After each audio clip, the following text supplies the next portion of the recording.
Hello everybody! My name is Natalie and this is Treasure in the Royal Tower, the fourth game in the Nancy Drew mystery computer game series.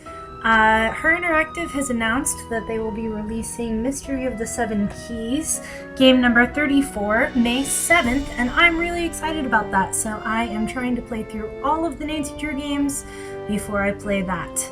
So, let's get started. Hi there, it's me, Nancy Drew. You're just in time for my latest mystery, Treasure in the Royal Tower. Choose your difficulty level to start off. If you're new to adventure games, you might want to click the tutorial button first for a few tips on how to play the game. Okay, so this is the first game with the tutorial. Just for fun, let's look at it. Okay, Let's see what it looks like. In this game, your mission is to solve the mystery. Step into my shoes. You'll be my eyes and ears and choose what I do. Get ready, because there's a lot to do. When you're in the center of a room, you can turn around in a circle to see the whole room. Move your cursor to the left or right edge of the screen. An arrow will appear that allows you to turn in that direction when you click on it. A forward arrow allows you to advance in the direction you want to go. Likewise, a back arrow allows you to take a step back. Sometimes up and down arrows will be available too. Oh, I don't see any of Give it a try. those. Find the forward arrow and take a step over to that round table to see what's there. I always carry my magnifying glass with me to scan for clues. When it turns red, I know I'm onto something. Move your mouse until the magnifying glass turns red, and then click to zoom in. I like how the radiator is going off in the tutorial too. See what I mean? The magnifying glass is quite a handy tool. When it turns red, you can use it to open and close things, pick up objects, and move things around. When you want to go back to where you came from or turn around, find where your cursor turns into a U-turn at the bottom of the screen and click. Take a few steps over to the desk. There you will... All right!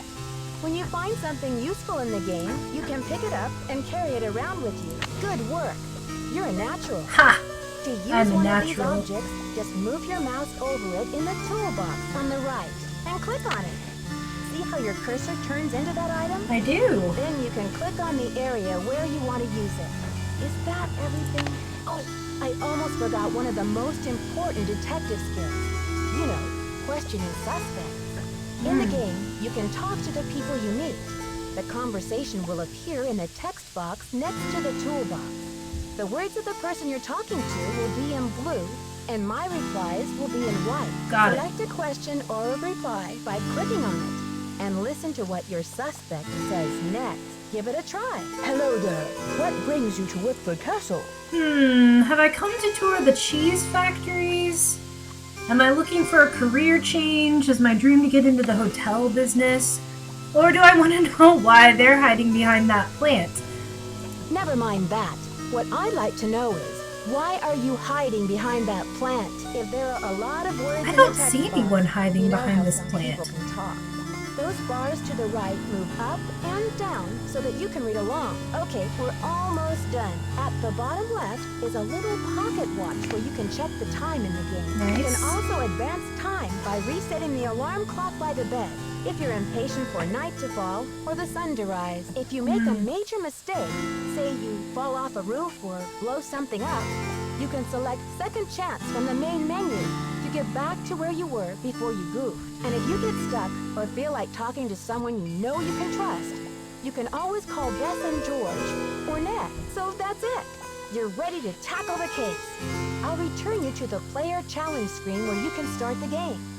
Junior Detective is not quite as tough as the senior level, so you might want to start there. You never know what you'll turn up in the game, so be sure to explore. Don't forget to trust your instincts and have fun. Good luck. Nice! Okay, so that's the tutorial.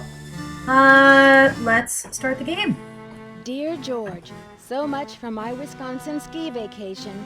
I arrived here at Whitford Castle last night, just before a blizzard swept in. The mountain is completely shut down, and the surrounding roads are closed. I think I'm one of the few guests who made it to the castle at all. The place is huge and old, and slightly creepy under the circumstances. You should hear this wind. What's more, the owner, Christy Lane, my father's friend, is away on business. I tried to ask the caretaker, Dexter Eden, how I could contact her, but he said he didn't know. Doesn't that seem odd? That does I seem couldn't odd. help feeling like there was something he wasn't telling me. All this makes me a little nervous, but I'm determined to enjoy myself. After all, this is a vacation, right? I have big plans to explore the castle. That Ezra Wickford, the original owner, must have been quite a character to have built such an extraordinary place.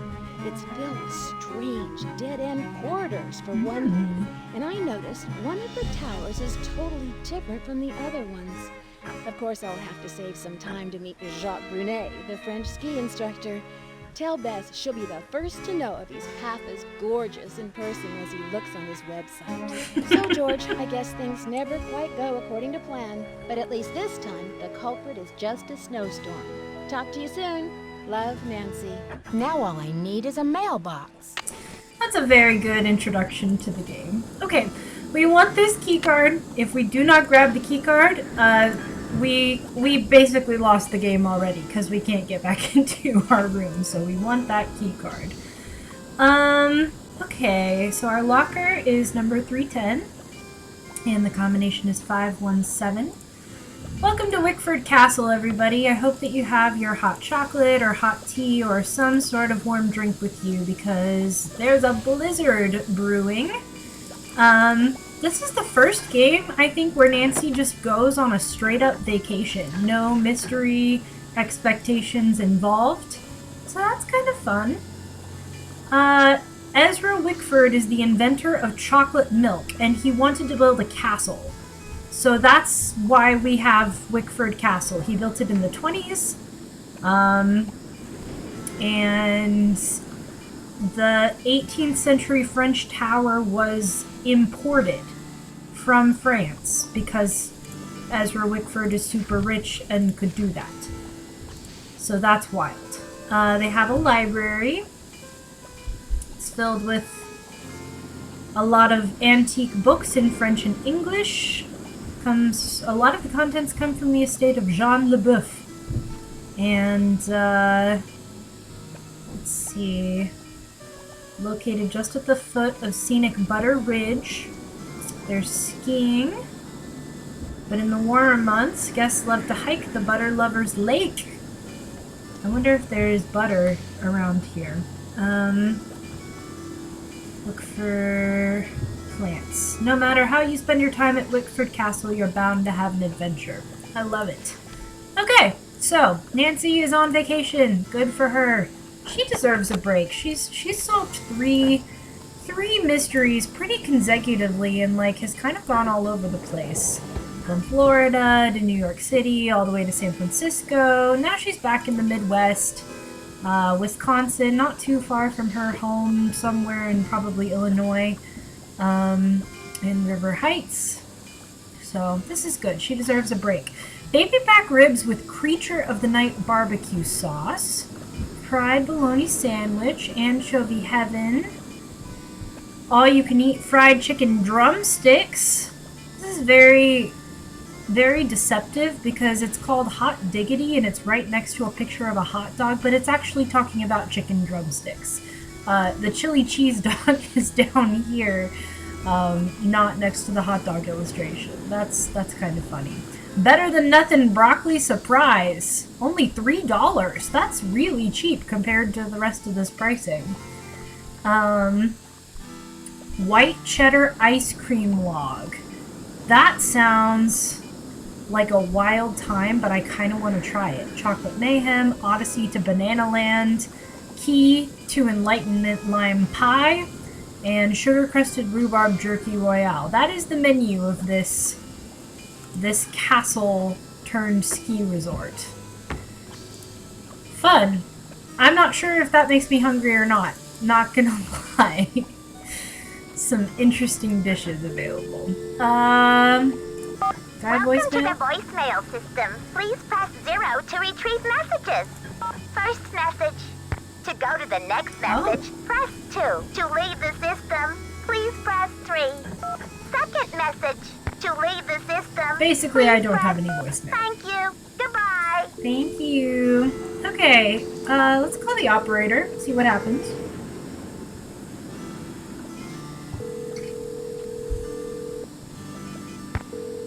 Nothing happens. Cool. Okay, we'll call our friends later. We already looked around this room in the tutorial a little Like bit. the radiator is broken. Yeah, the radiator does sound really broken, and it's very, very loud. It kind of sounds like there's a lot wrong with it. Like, I'm a little afraid it might explode. So that's probably fine. Sassy Detective Magazine is iconic.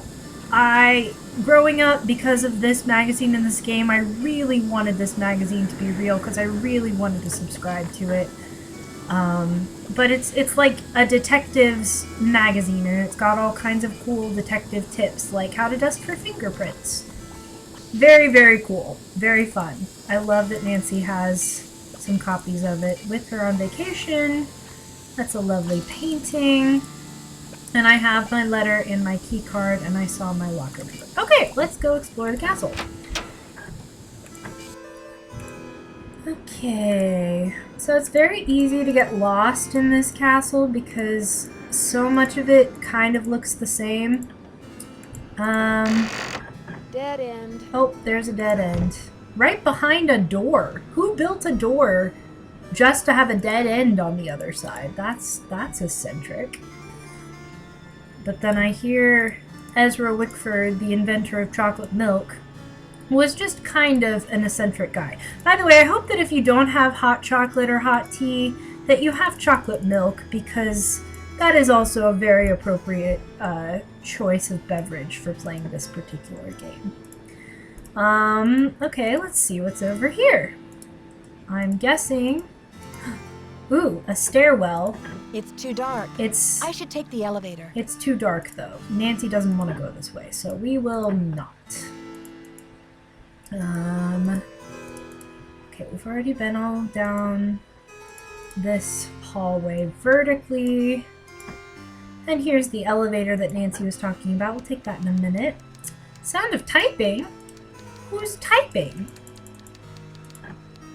Okay, apparently whoever's typing is not in this direction.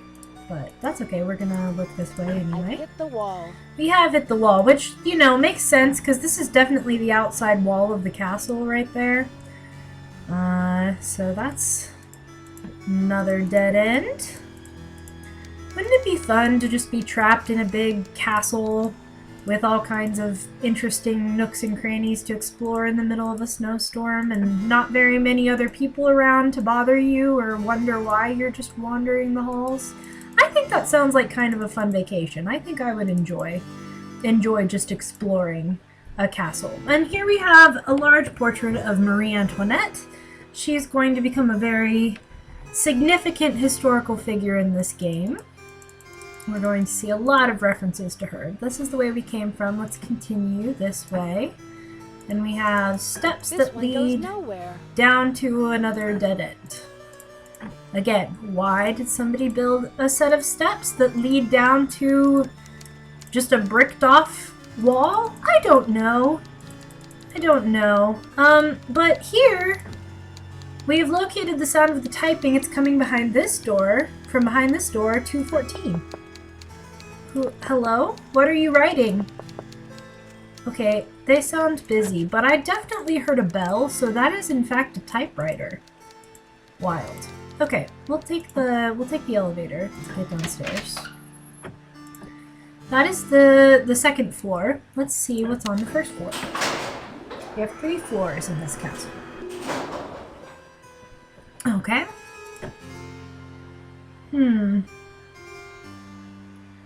Specializing in lifts since 1929.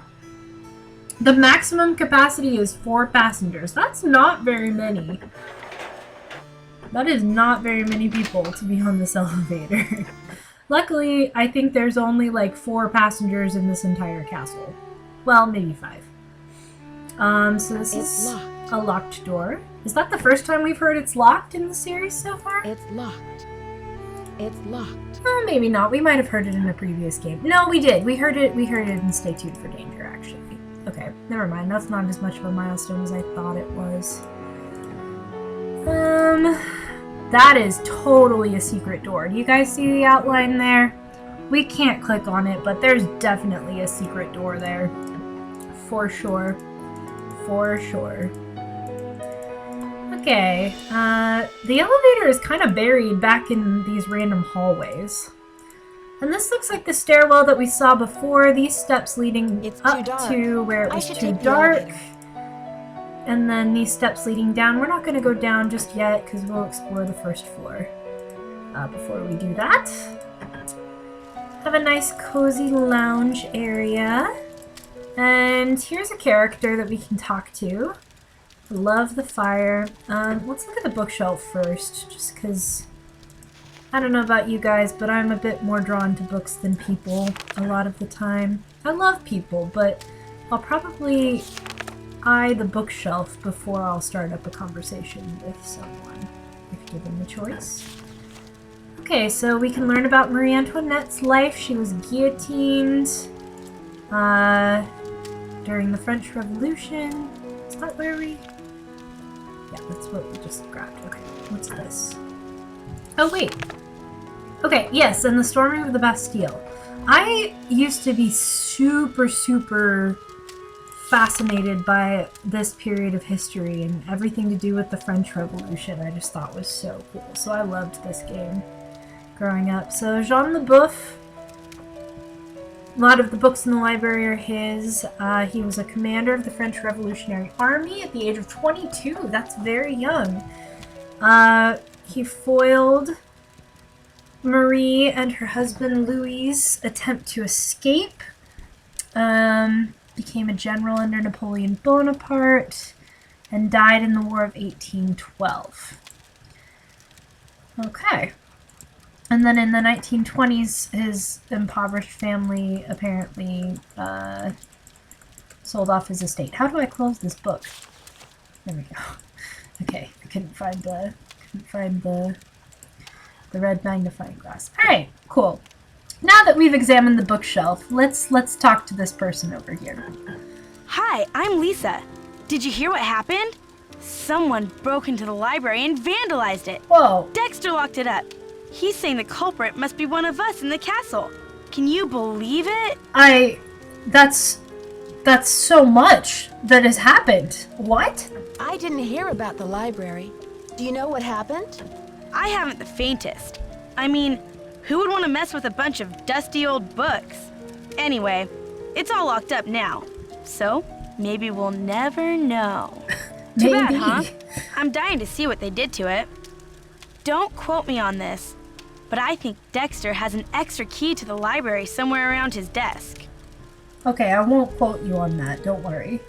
I guess you've really got your finger on the pulse around here. Any other castle scandal I should know about? Oh, we got scandal, honey. Professor Hotchkiss is claiming she's been robbed, for one thing. But the real scandal is downstairs. His name is Jacques Brunet. Scandal? Is he as cute as his picture on his website? What's the scandal with Jacques Brunet? Va-va-voom. Scandalous cuteness, of course. Ooh, Didn't you watch the la last la. Winter Olympics? He's France's big cheese of skiing. He holds the record for the 500-meter slalom, but he totally choked at the games. I guess he's washed up now. But at least his looks haven't gone down the tubes. That's a relief.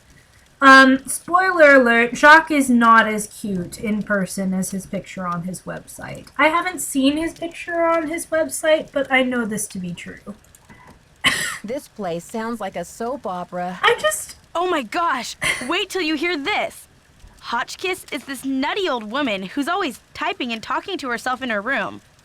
I was walking past her door earlier, and I heard her screaming that her room had been robbed. Whoa, okay, we'll come back to that. Can I just say I love that you can choose the conversation option for Nancy to say, this place sounds like a soap opera with an exclamation point question mark punctuation.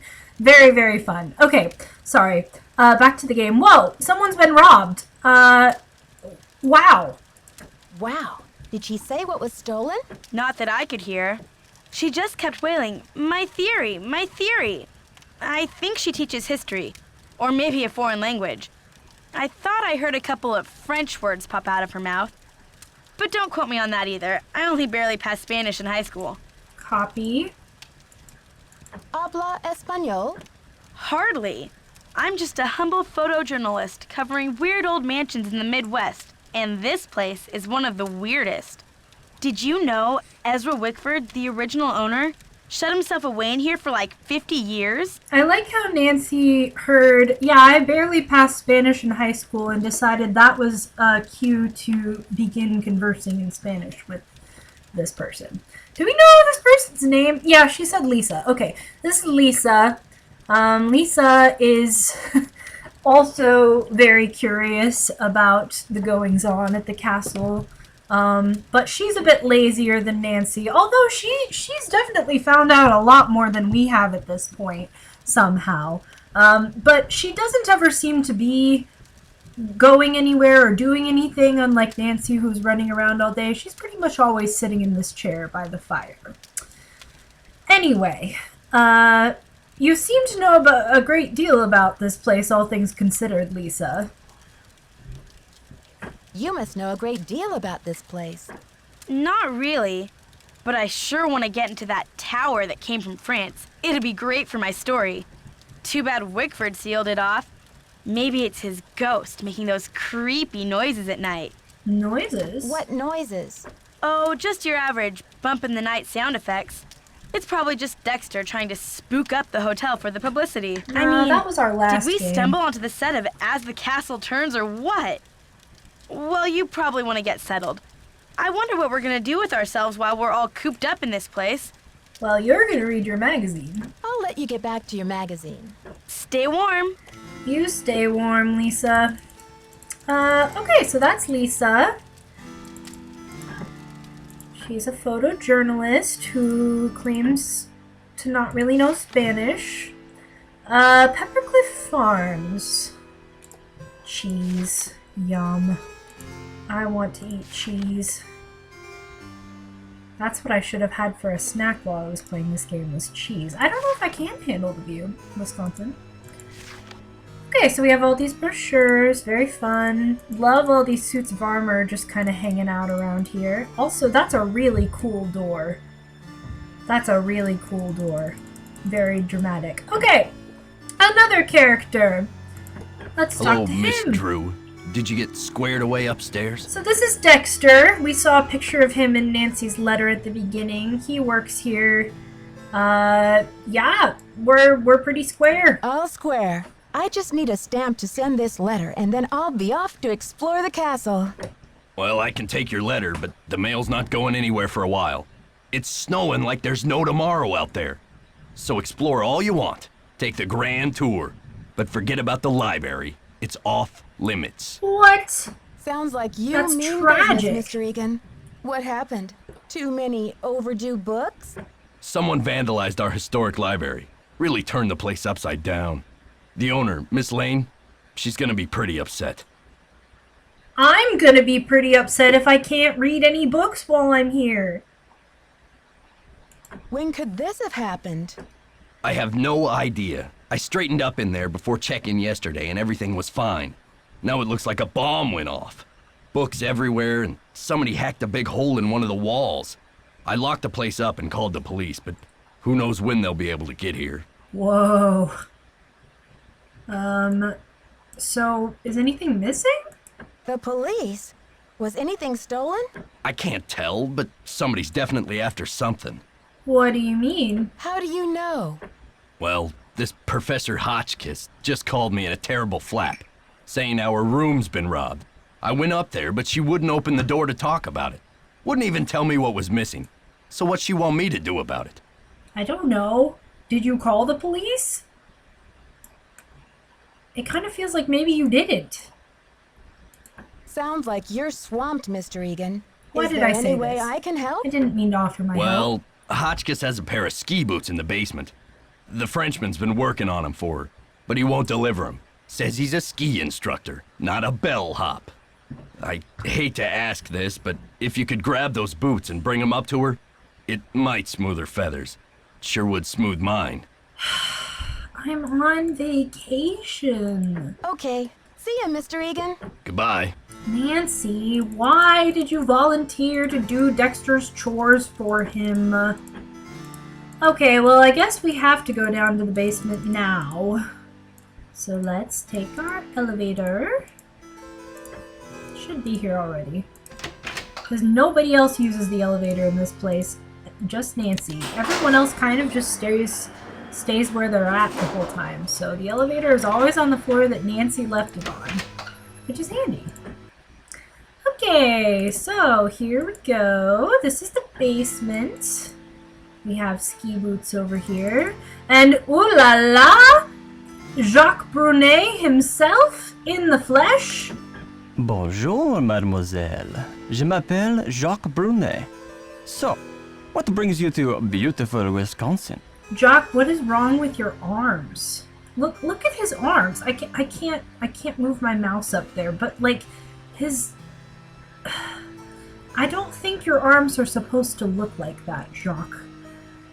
Okay, let's butcher some French. Bonjour.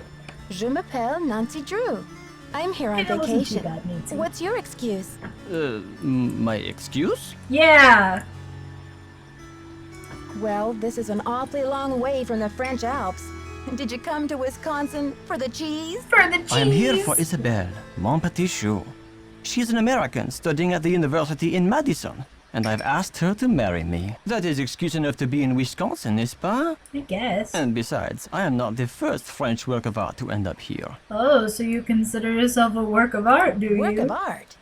What are you talking about? I am speaking of the Queen's Tower, of course. It comes from the Chateau Rochemont in a town in France near where I grew up. Didn't you notice it when you drove in? I mean, maybe. Yes, I think Christy Lane mentioned it to me once. What can you tell me about it?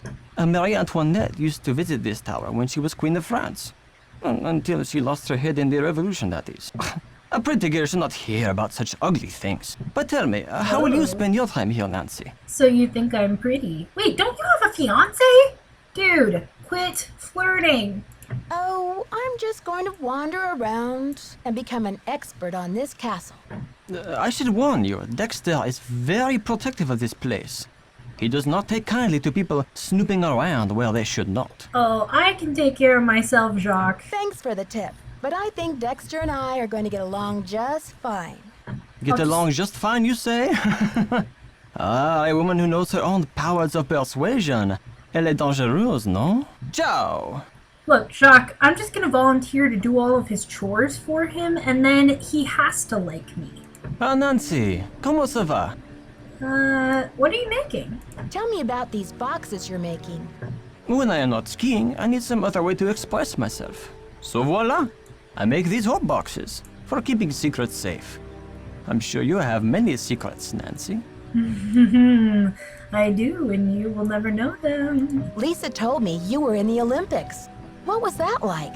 Disappointing, frustrating, humiliating. Copy. It's pretty dramatic. Oh, what happened? It was the worst day of my life. To fall flat on my face with my family, my country, and the rest of the world watching. Anyway, Do you know much about the tower that's closed off? I heard the original owner imported it from France. It comes from the Chateau Rochemont in a town in France near where I grew up. Marie Antoinette used to visit this tower when she was Queen of France. Until she lost her head in the revolution, that is. that is the second time that you've told me those exact words, Jacques. I need to bring Professor Hotchkiss her boots. Do you have them? Yes, I fixed her boots. But you should be relaxing by the fire, sipping cocoa, Nancy. Not running errands for Dexter. I'll talk to you later. Ciao! I mean, you have a point there, Jacques. But, let's just call it a manipulation tactic. I know what I'm doing. Okay, so this is the basement. There's all these corridors that run off Dead End. My name's Nancy Drew. into the middle of nowhere. That is my favorite dead end quote. Hello there, dead end. My name's Nancy Drew. Okay. So, as vast as this castle seems, there's really not very many places that you can actually go. So you just have to remember which hallways lead you to the places that you do actually want to go. And here's the staircase that we found earlier. There's a light out in the stairwell. Let's see. We'll look at that in a minute. We're gonna have to figure out what light it is in the breaker box and fix it. That's one of the chores that Dexter is gonna give us to do. Okay, our locker was 310, and the combination is 517. So we might as well open our locker, see what there is to see inside that while we're here.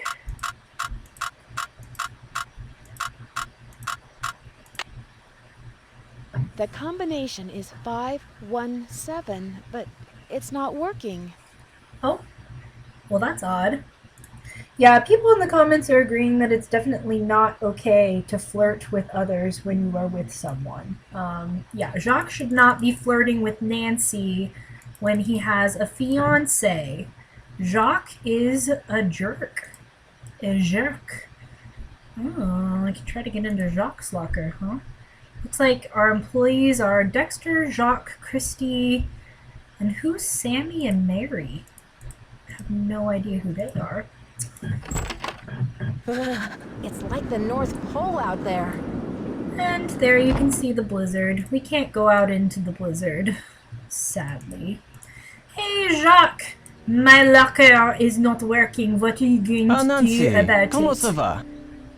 Dexter told me the combination to my locker, number 310, is 517. I tried it, but the locker won't open. Dexter must be confused, because I think that is the combination for number 311. Try 311. I'll talk to you later. Ciao! I like how Jacques just has every single locker combination memorized, apparently, because he knew by the combination which locker it was supposed to open. That's something. Okay, we'll try 311. It's not the locker that's assigned to us, but let's see.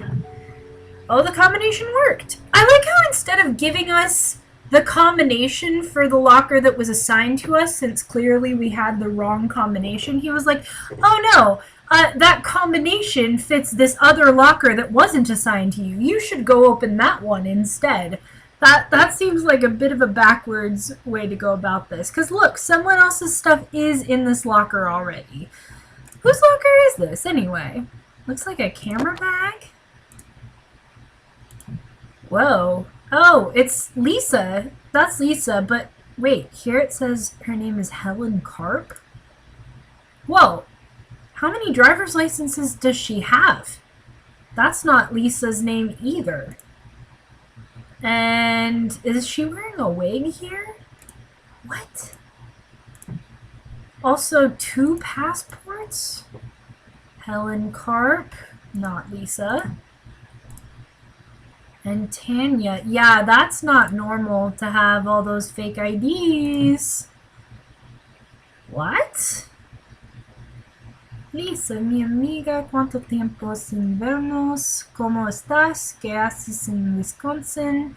Llegamos a Sevilla y fuimos a un hotel y una plaza con grandes palomas. Mi marido y yo cenamos a las 7. La comida fue buenísima.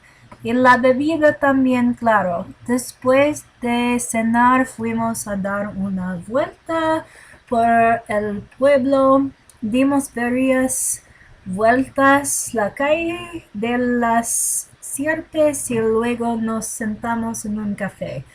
Se lo he dicho a Pedro. Ha habido muchos problemas. Oh no, not Pedro. He has a lot of problems. Es el quien tiene... Okay, this is Spanish for sure, which is definitely the language that Lisa told us she barely passed in high school and that she hardly speaks, but that was a pretty fluent letter written to her in Spanish. Yeah, that's weird. Nancy, ¿cómo se va? I'll talk to you later, later. Jacques. Ale, bye-bye. Okay, well, yeah, I think Lisa has some explaining to do. So, Lisa, explain. I'm going to need you to explain.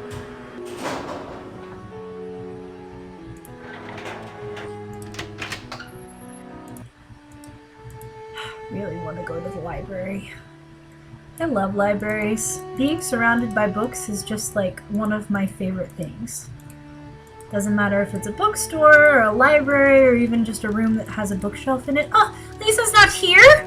How is she supposed to explain? Oh no. I can't believe she left her chair. That's very uncharacteristic of her. Oh look, we have another big painting of Marie Antoinette that we hadn't seen before now. Very fun. Okay, let's take these boots to Professor Hotchkiss. Yes, hello? Is that Jacques with my boots? Professor Hotchkiss? My name is Nancy. I'm sorry to hear that your room was robbed. Could I ask you a couple of questions about the incident? Beep! Professor Hotchkiss is not available at this time. Thank you and goodbye. Beep! Aw. That must be my boots at last! Your boots are coming right up, Professor Hotchkiss. I promise. What are you working on in there, anyway? Oh, good. Boots, fine. Thank you. Everything is fine. Just leave the boots at the door, please. Yeah. Oh, and it seems I'm out of change. I'll just have to tip you the next time, Mandy. That's not my name. It's Nancy, and I'm happy to leave the boots. But if you're not too busy, Professor, I'd just like to introduce myself properly and ask you a couple of questions. Questions, yes, and proper introduction sounds lovely, but not now, maybe later. Oh, but... No. Okay, she really doesn't want to talk to me. So I guess I'll leave her boots here, and literally, as soon as I turn around, she opens the door. How did she know that I had turned around? Oh, okay, well, Dexter, I did the task that you sent me to do. So, what would you like me to do now? Because apparently I'm just gonna do all of your chores for you. Can I help you? Hey, there's definitely something wrong with my I radiator. think there's something wrong with my radiator. It hisses, and there's a clanging noise, too. Could you check it out for me? Kinda sounds like it might Sorry blow about up. that inconvenience, but you're just gonna have to sit tight for a while. I'm the only one on duty while the owner's away. And around here it seems like even if it ain't broke, it still needs fixing. Last time I checked, there were only 24 hours in a day. Hotchkiss called to report that she got her boots. But now I'm told that the light is out in the back stairwell. Could you check the circuit breaker in the basement and make sure it's working? Dexter, maybe instead of making me do all of your chores, you should just move me to a different room that has a radiator that works. Some vacation this is turning into. Yeah. Couldn't agree more, Nancy. Okay, I guess I could take the stairs. I should take the stairs, actually, because that's going to get me closer to the electrical box. Okay, so now we need to fix this light in the back stairwell. And then we can use the stairwell once we fixed it. So there are a lot of switches here, and I can never remember which one it is, but it's never the one that seems obvious. Because, like... The lights! Jacques doesn't like that.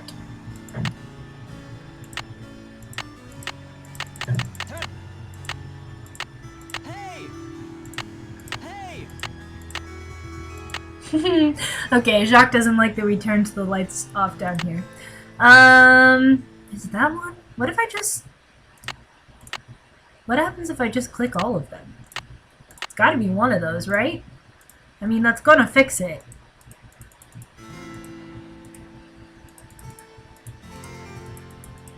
Right? Yeah! Okay. I have no idea what all those other lights that I turned off are, but that fixed the one in the stairwell for sure. I don't know why that strategy has never occurred to me before. Yes? Just turn all of them. Hey! I don't want to pester you, Mr. Egan, but the radiator... Please Thanks fix for my dealing with the radiator. circuit breaker. Okay, we're really making progress here, kid. So, you go up to Hotchkiss's room and see what she wants for dinner. She's not answering her phone. Yeah, thanks for dealing with the circuit breaker. I basically destroyed the circuit breaker, but you are so welcome. So, how long have you been working here? A while. Copy. Okay. See ya, Mr. Egan. Goodbye. Nancy's little, okay, see you, Mr. Egan. So funny. Okay. Hey, Professor Hotchkiss really didn't want to talk to me. But we'll try. Ugh, Virginia Woolf never endured such interruptions. Who is it? Hi, Professor. I thought you might be getting hungry in there. Could I relay a dinner order for you? Oh, hard to think of food candy when I'm riding the raging rapids of my theory. Oh, right now, I have plenty of pre-packaged energy globules to keep me going. But tell Baxter that I am developing a powerful craving for couscous. Yes, couscous for dinner would be splendid. I'll have a nice tip for you next time, Fanny. That does sound good. I want couscous. Okay, sounds like a plan. I wish you just... There's so much traveling up and down stairs in this game. Yes? The professor says she has a hankering for, couscous. Couscous? Never heard of it. Tell her to order something off the menu. Okay. See ya, Mr. Egan. Bye, kiddo. Get cultured, Dexter. Couscous isn't that common of a food. And it's really good for you, and it's delicious. Is that my couscous already? Hi, Professor. It's Nancy again. Hoping you might be ready to talk to me about the robbery. Oh, can't talk now, dear. The energy globules have brought on a carbo rush. I'm a little out of my head, desperate for protein all of a sudden. Oh, okay. Is that my couscous already? Sorry, Professor, but there's no couscous in the house. You'll need to choose something from the hotel menu. Well, I don't have a menu. At least not from this hotel. Oh, be a doll and fetch me one, will you, ta-ta? Okay. I don't think I liked couscous the first time I tried it, but, like, I've had it a lot since then. I was just a kid the first time I had it.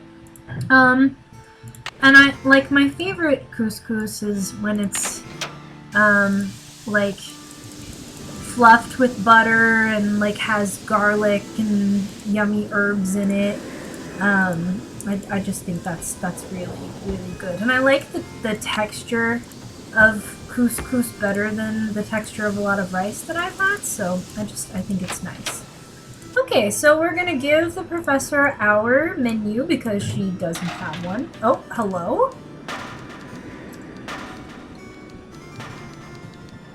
Well, that was kind of a creepy bump in the night kind of noise. Did you get the menu? Oh yeah. Sure did. How about opening the door so I can give it to you? Oh, you're a sneaky one. Just slip it under the door, please. Nice and easy. No funny stuff. Just what exactly does she think Nancy is gonna do? Baby back ribs, yes. Oh, chili cheese dog, fried bologna sandwich. I'm not usually much of a meat eater, but very well. 50 drumsticks, please. Excuse Chicken, me? that is. Cluck, cluck. That's a lot of drumsticks. Sure. 50 drumsticks. Whatever makes you happy. Rock and roll, dear. You too, lady. That is no small amount of chicken. ladies and gentlemen, this is a lot Can I help you? of chicken. The professor has changed her order. Seems she's developed an appetite for chicken drumsticks. 50 of them. Okay then, drumsticks we got. Oops, but I guess Jock better take that bag of chicken legs out of the freezer. Will you tell him? And then take the rest of the day off, kid. Your radiator's as good as fixed. Okay. See ya, Mr. Egan. Bye, kiddo. So Dexter is absolutely shocked that the professor could order couscous, but doesn't bat an eye at 50 chicken drumsticks. Good sir, that's a lot of drumsticks. It's a lot of drumsticks for one Hotchkiss to eat. It's locked. Oh, okay, I guess I have to start the elevator. Well, Lisa's gone, the fire is out, so that must mean it's nighttime. Oh, it's only 7 o'clock. It's not that late. I'm guessing Jacques probably isn't downstairs either, but we can look, we'll see. Oh yeah, besides, we're supposed to, wait. Hello? It's stuck. Oh, It's no. Stuck.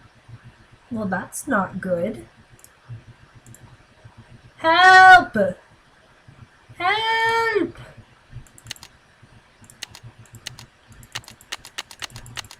Okay. The alarm doesn't seem to be working. Wait, what's this? How did you reach that, Nancy? There's not even like a support bar for you to stand on. And how did you put it back? Okay. I don't know how Nancy hoisted herself up here, but we're up here. Okay, cool. So there's a ladder thingy over there. I'm not sure if I can make it. You can make it, Nancy. Okay. Here goes. Oh, Nancy, you were there. You had it, Nancy. Did you just like not grab it? Okay, fine. We won't try that because that's too far for you. Luckily, there's a stool here just chilling on top of the elevator. Alley-oop. Apparently, this is such a common problem, people getting stuck in this elevator, that they've placed a handy-dandy step stool up here for you. So that you can hoist yourself up. Oh, Dexter is gone too. Perfect. We'll just see what there is to see back here. What you got, Dexter? What you got? A key. Good. Why this key? And well, I guess that's not a key. That's a staple remover. Never mind. I thought that was another key, and I was like, Nancy, why do you want that key and not that one? To-do list. Shut down ski lift. Check emergency generator. Get Brene to fix Professor Boots. Refund guest who canceled. Snow plows. Try to reach Christy again. Change library alarm code. Change bulbs in tower. Replace filter and vent shaft. Keep searching. Get Boots back to prof. Check basement circuit breaker. Get dinner orders from guests. Okay. Well, I like how he didn't check off get dinner orders from guests, even though it is he's done for the day, apparently. So, if he didn't get the dinner orders, then it is too late. The guests do not get their dinner. Oh dear. In fact, is Jacques going to be down here when I tell him, oh, I can't use the elevator? Oh, I forgot. It's a good thing I fixed the light in the stairwell so that I can use the stairs. Hey, Jacques. Jacques. Oh, look. Elevator. Elevator reset. That should do it. Hopefully. Jacques. Monsieur Brunet. What? Okay, well, I guess Professor Hotchkiss is just not going to get her dinner. Because... Jacques must be gone. yeah, there's no one here. Cool. Does the elevator work again? Did I fix it? I fixed it! Yay.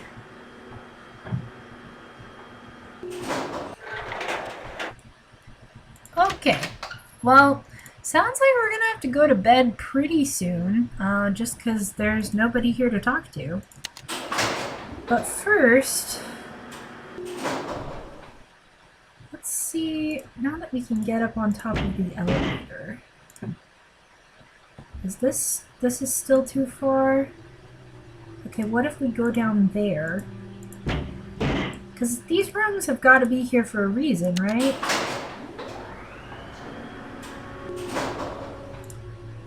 Right. Okay, now we can climb up this ladder thingy. Wait a second. Wait a second. What's this? Stuck. It's stuck. Huh. Strange sounds from below. There's something down there. There is something down there. That sounds like a... I don't know, some kind of power tool. How high can we climb? All the way up to the ceiling. Nice. Hey! This is fun. Love crawling through a vent. Whenever I get the chance to. And this looks like the library that was vandalized. That's fun. Oh no, someone's coming. Quick, Nancy, hide. Nancy, don't panic. Hide. Nancy, just, there you go. Okay, I hear you. Dexter? Darn you, crazy old man. I know you hid that thing around here somewhere.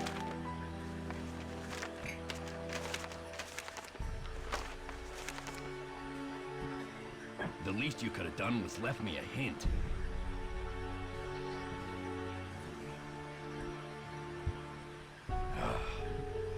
I don't have time to clean this up. Relatable, Dexter. I also have been avoiding cleaning up the mess that is my life, just because, you know, it's a lot. It's a lot. And this is an overwhelming mess for Dexter to have to clean up when he is apparently, like, the only staff member here besides Jacques right now. Don't know where Sammy and Mary are, and clearly Jacques isn't going to help because he's just sitting around painting boxes all day and talking about his fiancée. So, yeah, Jacques is not going to be much help. Huh. Ooh. Cool. -15, 10, -5. Interesting.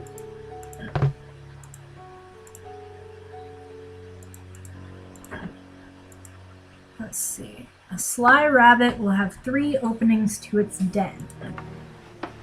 Aha! That looks like the thing in the diagram. So what was it? -15... Oh, I think I was supposed to press the green button. 10. And then -5.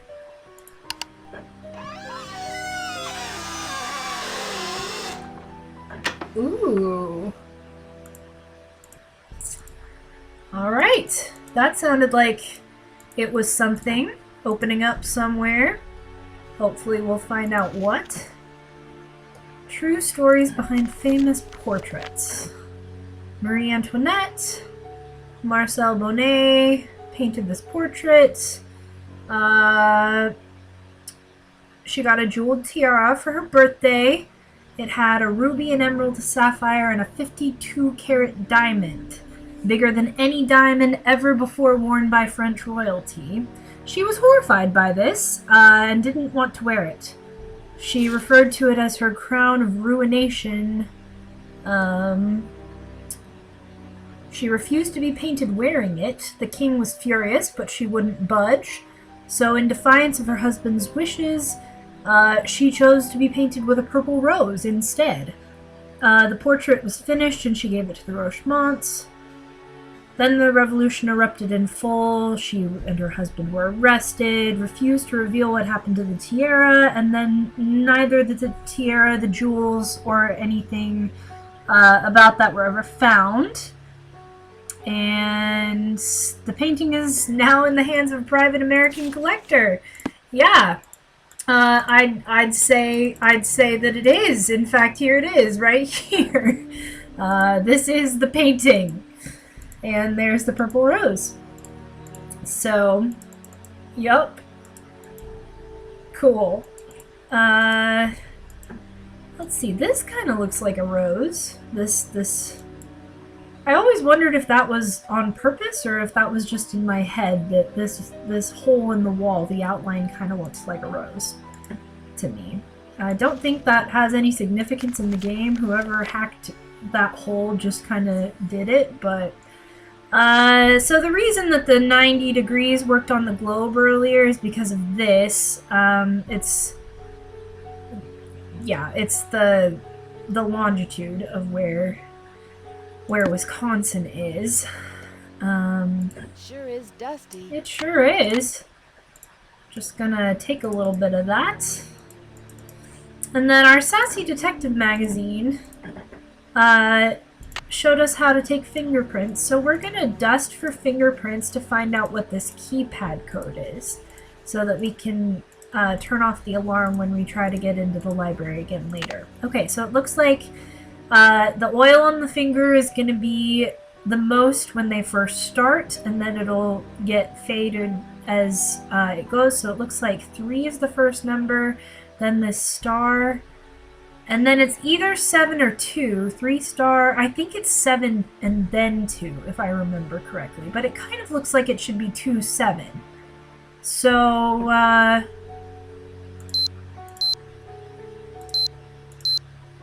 yep, it's 3 star 7 2. That's what disarms the code. Okay. Great. That will be useful. Let's find out what we opened up. I think it's something upstairs. This is such a cool library. It's a shame that someone vandalized it. Yeah, so we have this secret room. This was not here before. Let's here's a lighter. And looks like so dark in here. we've got a candle here. So that'll be helpful. Now we can see. And not only can we see, there's a key in here, and it's probably super hot because it was just in melted wax, but Nancy's gonna pick it up anyway. And yeah, that's cool. What is this? It looks like some kind of air pressure thing. I don't know. I have no idea what that is. We've got a poem here. The castle's been empty for many years now. These hallways just echo in vain. And oh, how I miss you, my one-time son. My anger's dissolved into pain. I still don't know why you pilfered my wallet. The money could hardly have mattered. That $50 I'd have given you twice. But instead, my poor heart you shattered.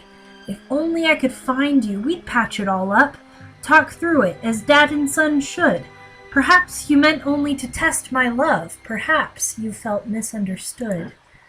I want you to know that your old man forgives you. Old bygones are bygone with me. So I've left you one keepsake to remember me by. You'll sure be delighted to see. Go out to the garden, my old thinking spot, my refuge in hours of dread.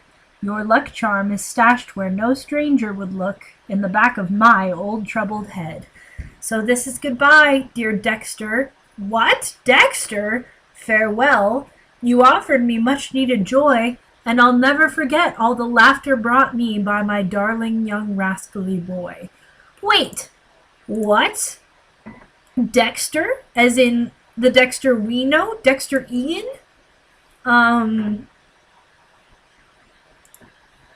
What's with these?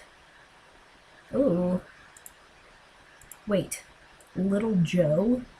Beverly, Clint, Minnie, Stella, Pat. Dude collects and kills bugs and then names them. Tex? Roscoe? Bertha? I can't read these. Dagmar? Priscilla, Biff, Skeeter, Sue Ellen, Rutherford, Pearl, Mortimer, Jethro, Frida, Daisy, and Clarence. Okay, cool. Dude killed a bunch of bugs and named them, and then pinned them where he could see them forever. Kinda creepy, not gonna lie. When he was good, he was very good. Dexter, the sun in my life. Attaboy! Castle Boy wins state spelling bee. The Young Buckaroo's National Council Certificate of Service. Best Attendance Award. Aw, is this Dexter as a kid? So cute! School Merit 1942. Yeehaw! First vehicle. He's got a trike. Certificate of Merit. Dexter Egan. County Recycling Project. Father's Day 1944. This certificate is presented to Dexter Egan for demonstrating leadership among his peers in the Villas County Youth Recycling Project to help in the war effort. Oh yeah, I guess this would have been like World War II. Man, Dexter's old. Okay, so when he was good, he was very good. When he was bad, he was horrid. Oh no. Dexter, when it rains, it pours. My Son the Vandal. Dear Mr. Wickford, we're sorry to report that your son Dexter was caught on school grounds last night throwing rocks at the gymnasium windows. This is the second time he has been caught attempting to destroy school property. We fear Dexter is becoming a danger to himself and others. We have no choice but to expel him. Please contact us if you have any questions regarding this matter. Sincerely, Harold Burney, school principal. Oh no. Dear Pop, I'm sorry for taking $50 out of your wallet without asking. I know it was wrong. I know you are very disappointed in me. I'm sorry. I will never do it again. I'm sorry. Your son, Dexter. Sad excuse for stealing. Well, he didn't really make an excuse. He just said that he was sorry. Wait. Milwaukee Bank police nab suspect passing phony checks. I raised a crook. By Griffin Sanders. Bank employees at the Milwaukee branch of First National Bank on 3rd Street helped police catch a young man who tried to cash counterfeit checks in their bank September 6th at 2:30 p.m. The man came into the bank with phony checks and ID that matched everything on the checks, Milwaukee Police Sergeant Fred Leota said. Bank employees noted the license plate and a description of the car, called police, and identified the young man after the Milwaukee police stopped the car. The suspect has been identified as Dexter Egan, 18, of Butter Ridge, the adopted son of prominent chocolate milk tycoon Ezra Wickford. He had 3 different sets of false ID matching the checks. At 18, the kid is already like a pro. Egan was arrested on felony charges of possession of false ID for purposes of fraud, possession of counterfeit checks, attempting to pass the checks, and conspiracy. If convicted, he could face a prison sentence of up to 20 years. As of last Friday, Egan was being held at the County Correctional Center on $50,000 bail, said a jail spokeswoman. Ezra Wickford could not be reached for comment, nor has anyone come forward to post bail for Mr. Egan. Oh, so Mr. Wickford did not bail him out. He has one of the fake checks here. He's the one like souvenirs, but you're the one who put this into a scrapbook, Ezra. I'd rather see it burn. See what burn? Rockford, Belcher, and Blech. What? Okay.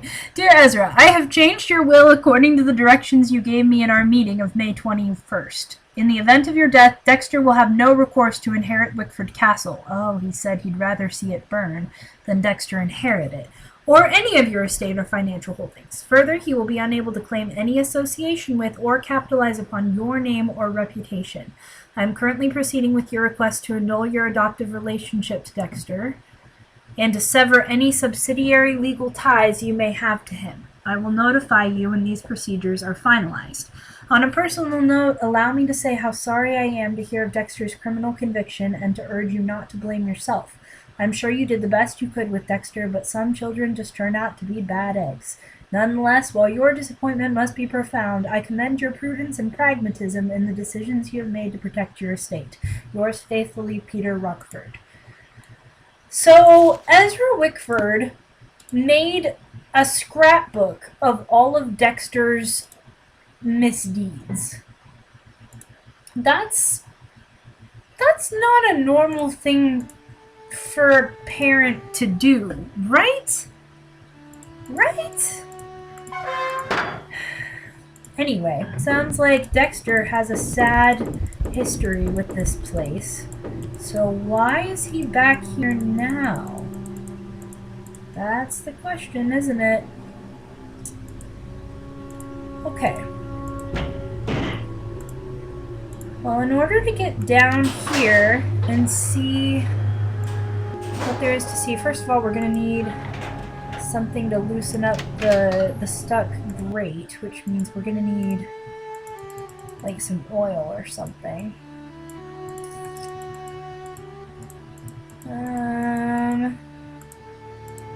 Let's see. Let's see if our radiator got fixed. Dexter said he would fix it. So hopefully he did. That would be great. Because I don't know how I'm going to sleep tonight if that radiator is banging. Oh, he didn't. It is still going. I guess I need to tell Jacques I wonder about if the power's on. the power went out? So I can't even set my alarm clock? Well, that's kind of ridiculous. I wonder if the power's on. I've never had that happen before. That's crazy. So I'm stuck until morning, apparently. I guess we'll call our friends.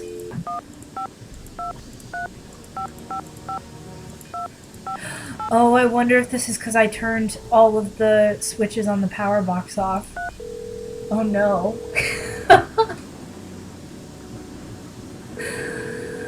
I bet that's what it is. Hello? George, it's Nancy. Great timing, Nancy. Bess and I were just saying how we wish we were out on the ski slopes with you. Hang on, I'll get her to pick up the other phone. Hey, Bess, our favorite detective's on the phone. Hey, Nancy, how's the vacation? I guess you haven't gotten my letter. Nancy, how would they have Not only gotten do the I have a letter? blizzard on my hands, but I may have stumbled onto another case, too. The castle library was vandalized, and one of the other guests says her room was robbed. Boy, oh boy!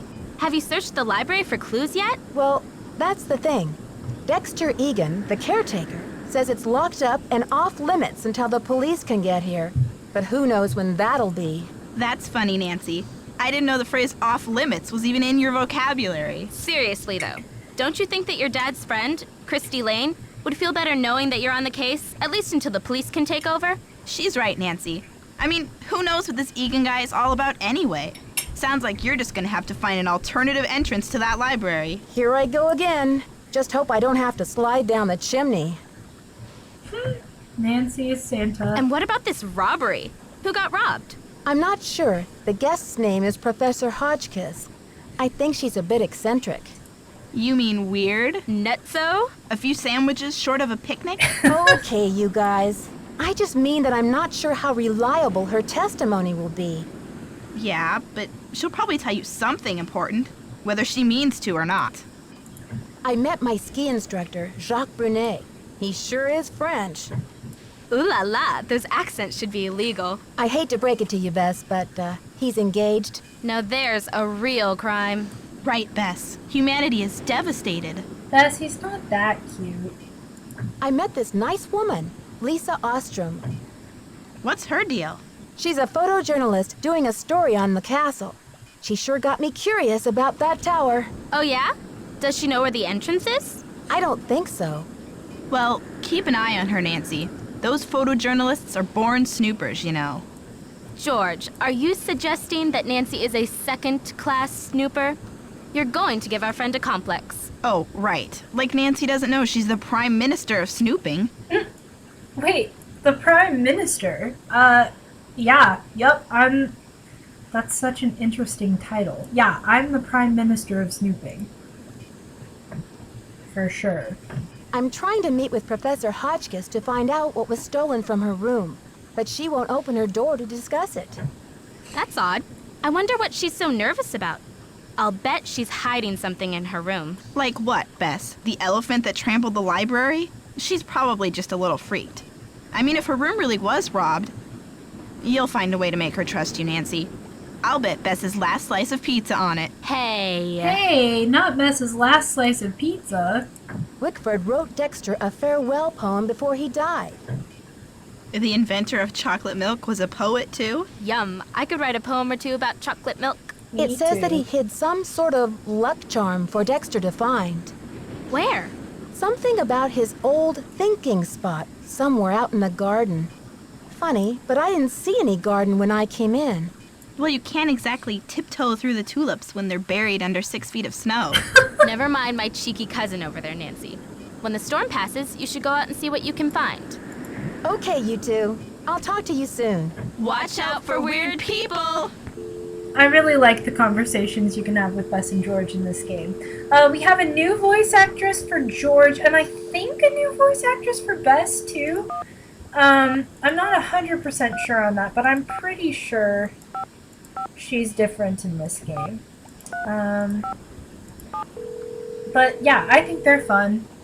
You can have fun talks with them. Let's see if Ned answers. I know we can get his voicemail in this game. Hello? Ned, it's me. Oh, Well, great. you're a sound for sore ears. Bess called me and told me your vacation is rapidly turning into another mystery. So who do you think the vandal is? I really don't know. It would help if I could at least imagine a motive. But why would anyone want to vandalize a beautiful old library? There must be more to it than meets the eye. Sounds like you better find a way to get in there and take a look around. Good thinking, Ned. Apparently, this castle's tower used to be a hangout for Marie Antoinette. Who's that? Ezra Wickford's wife? Are you kidding? Marie Antoinette was a famous queen of France. And she used to hang out in Wisconsin? No, silly. The tower was originally part of the Chateau Rochemont in France. Ezra Wickford fell in love with the tower and imported it to Wisconsin. And Marie didn't want to come along. Well, that would have been pretty tough for her, considering... Ned Nickerson, are you pulling my leg? What do you mean, Nancy? You know very well that Marie Antoinette was beheaded in 1793, don't you? Well, yeah. I guess I read something about that when I studied the French Revolution. But when did Wickford show up? He didn't discover the tower until the 1920s, over 100 years after Marie's death. Whew! I think I'm all clear now. Thanks for straightening that out for me, Detective. You are some pain in the neck, pal. Good thing I'm so cute. I also like the conversations you can have with Ned in this game. We have Scott Carty playing Ned. He was Charlie in the last game, and he will be Ned for the rest of the series. I like his Ned quite a lot, and the conversations in this game are especially good. Are you ready for a crazy coincidence? Only if it's a crazy one. Ezra Wickford also imported the library, and it seems that he bought it from the family of Jean Leboeuf, the revolutionary commander who captured Marie Antoinette when she was trying to escape from France. You're kidding. So Wickford imported Marie's tower and her enemy's library? Exactly. Doesn't Leboeuf mean the cow in French? Actually, I think it just means the beef. Well, in any case, I bet the guy would be happy to know that his library ended up in the heart of America's Dairyland. Well, there is that. Bye, Ned. Call me soon. Bye, Ned. Okay, yeah, so, friends, this is why I guess you shouldn't, just go ham at the electrical box, in this game, because your alarm clock might get taken out. I wonder if there are other things in the game that were affected, by that I haven't discovered yet, but that's really funny. I wonder which one it was. Oh. I don't know. I'm gonna have to just solve this puzzle legitimately, aren't I? If the staircase light went out, then I'll know that that's the one. Okay, it didn't. Let's see if that fixed my alarm clock.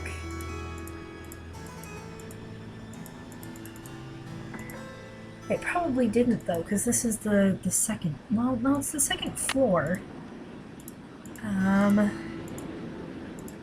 Oh man, I'm not gonna be able to turn it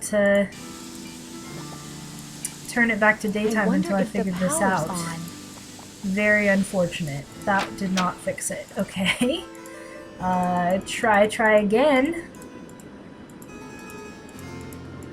I thought I had been all smart and figured out a way to just easily solve the staircase puzzle without actually having to solve the staircase puzzle, and I was wrong. Okay, let's see if any of those turned the stairwell back on. Or back off. If it did, I'll know that it was one of those. Okay, yeah. So one of those turns the stairwell. I wonder which one. Okay, so that means I'm safe to turn this one back. Let's see if it was one of those.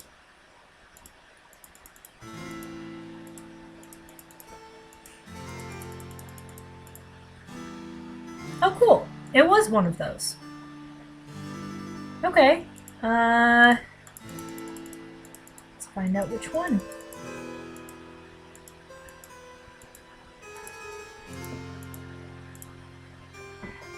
Let's see.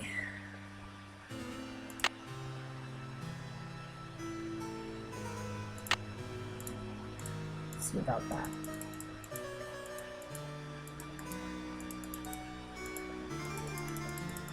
Aha! It's too dark. I've narrowed it down. It's one of two. It's either the top one or the bottom one here. Let's find out. Okay, it's that bottom dark. one. I should take the elevator.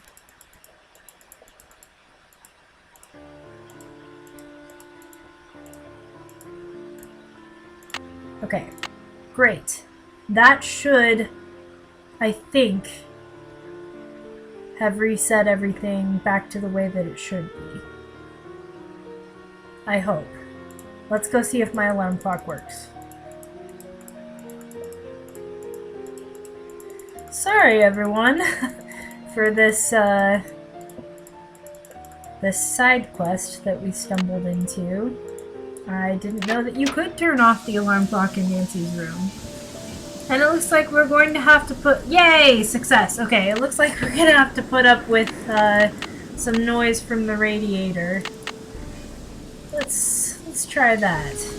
Don't know how Nancy managed to sleep through all that racket.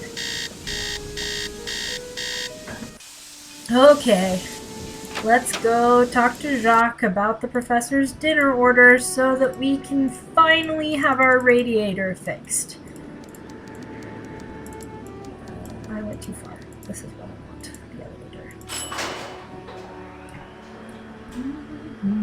I like the music in this game. It's fun. It's got like French Revolution type vibes, but also like cozy castle in a snowstorm vibes. It's just, it's good. It's very good. It gives off all of the right nuances. Okay. Hey, Jacques. Ah, Nancy. Bonjour. Comment ça va? Dexter needs you to defrost that big bag of chicken legs. Oh, la la la. What does he think I am? A sous chef? I'll talk to you later. Allez, bye bye. Okay, now we have done what we were supposed to do. Let's see if our radiator is fixed now.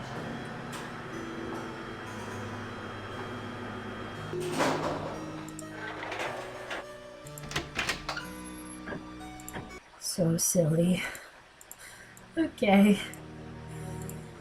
How does Dexter know Oh, but he does.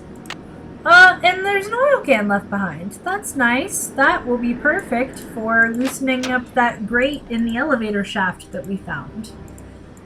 So let's give this this thing a try. So, in order to get down there, we're going to need the elevator to be on this floor instead of on the basement level, because it was blocking our way when it was down in the basement. But that means we're going to have to enter that ventilation shaft from the library, which means we need to know the library code so that we don't get caught in here. So, let's see if we can pull this off. The code should be 3*72.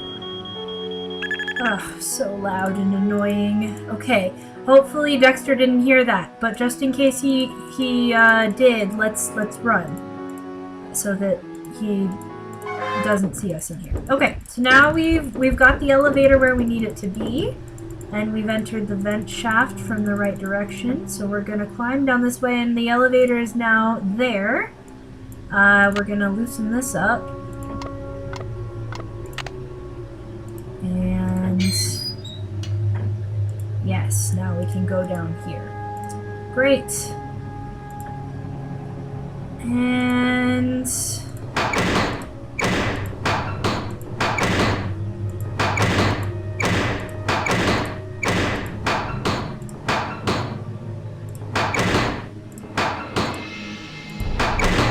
this is one of those memory puzzles where you have to try to remember the order. Let's see, 1, 2, 3, 4, 5, 6. Great. And it changes every time, so it's not the same solution every time you solve the puzzle. I'm not gonna go that way just yet.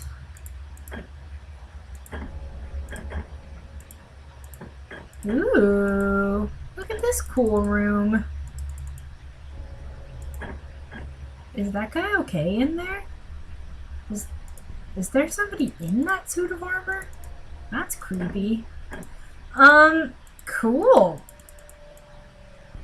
So this looks like a dungeon. Nice. It's locked. It would be. Can I break it open? It's locked. What's going on here? Looks like someone has been trying to cut through that bar. Huh. Wild. Well, you know, this has been fun, but we had a long night, and weren't able to sleep very well because our radiator was really loud, so I think we're gonna make our way back up to bed. Let's talk to a couple people on our way, though. Oh, Lisa isn't here. Lisa, you're never around when I need you. Did you see I fixed your radiator? I did. You couldn't have done it last night before I went to bed. I was in the elevator and it got stuck between floors. I had to climb out the top and I just barely made it up to the floor above. Do you think you'll be able to fix it? Well, I doubt it's broken. I'll check the power switch in the basement. Glad you're okay, but don't go climbing around the elevator shaft anymore. It's dangerous in there. Right. Yeah, I for sure won't. Also, Nancy, you already fixed the elevator. Did you know the original owner, Ezra Wickford, when he lived here? You could say that. What was he like? They call it the past for a reason, okay? Because it's over. So, did you grow up around here? You could say that. So, do you know if Ezra Wickford had a place where he liked to go and think? Someplace he thought of as a refuge? There was a private area of the garden. Yeah. The entrance was hidden, so no one could bother him there. Do you think I could go check it out? Forget about it. There's nothing out there but dead weeds and crumbling statues. Were you allowed to go out there? Once in a while he'd bring me out there and teach me about his favorite flowers, but that was like 100 years ago. Okay. See ya, Mr. Egan. Goodbye. Okay, goodbye, Mr. Egan. I really want to slide down those banisters. They look like they would be really fun to slide down. Is that you, Brandy? Close. Oh, I'm glad you're here. At the moment, my theory is rising like a magnificent souffle. I need to collect a few more ingredients, if you will, but it's a delicate situation. If I leave my room even for a moment, I fear the souffle will come crashing down in a heap. You're cooking a souffle in there? Oh, don't take me too literally, dear. What I need is some information about the castle. Hard numbers. I've come to the conclusion that you are an enterprising and faithful soul. Therefore, I have decided to entrust you with this important mission. Who knows? If you succeed, I might whisk you away from the hotel business to be my personal research assistant. Thanks for the vote of confidence, but I was just on my way to a big, fluffy couch. I am on vacation, you know. I see. Well, I don't suppose we have anything further to discuss. Goodbye. Oh, wait, but... Not now, please. I'm trying to think. Unless you've decided to help me. Nope, just looking for someone to play Scrabble with me. Ha ha ha. Very funny. Now, vamoose, and let me work. Wait, it's not a joke. I was hoping you might want to play Scrabble. Not now, please. I'm trying to think. Unless you've decided to help me. Nancy Drew, at your service. Marvelous! Whoa. Here's what I need to know. She How many whipped days that before door her open. 38th birthday was Marie Antoinette executed? I'll be very eager to hear what you come up with. But please, don't disturb me unless you have the answer. I really hope I don't have to do math to figure this one out. Okay. How many days before her 38th birthday? So, I need to know what her birthday is. Oh, hey Lisa, now you're back. Sure, now when I don't actually want to talk to you. Okay, she was born in 1755, and she was executed...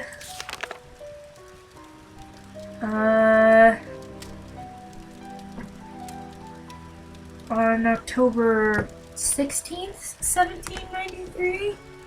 So, okay, November 2nd, October 16th, so there's 31 days in October.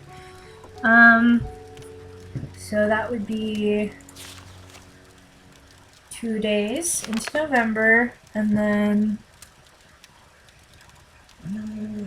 15, so 17 days, right?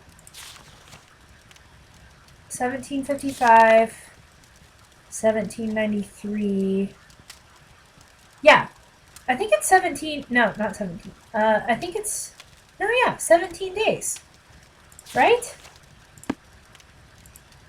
I think that's right. I'm gonna try that. And if I get it wrong, I guess she'll just give me another question and be really disappointed. But I think that's 17 days. Yes. Did you find the information I asked you for? I think so. Sure did. Good, but I need you to write it down so I don't forget. Okay. Wait, what's this? Some practical purpose, but what? Interesting. Okay. 17. Thank you. Let me do some calculations to see if this is correct. I hope it's Eureka! correct. Oh, good. If there's one thing I like in a young person, it's ingenuity. Now, I've got work to do. Time to stir the cauldron and stoke the fire. But if you'd like to talk, I'll be holding office hours in the lobby between 3 and 6 a.m. Meet me then. Okay. Nice. She's actually going to talk to us. This is big. This is very big, everybody. Okay. Let's talk to Lisa. See what she's been up to. She hasn't been around. So what'd you find in the library? What? Please, Lisa. You know it's off limits. Oh, come on, Nancy. You've been on the prowl. I can tell by the sparkle in your eye. I honestly have no idea what you're talking about. Aw, you're no fun. So tell me more about the life of a photojournalist. It must be very glamorous at times. Well, there's nothing glamorous about the pay, I can tell you that much. Does your job take you to exotic, far-off places? Well, there is a lot of travel. Too bad I'm so useless with foreign languages. Yeah. There was a little mix-up with the lockers, and I accidentally opened yours. Yeah, and?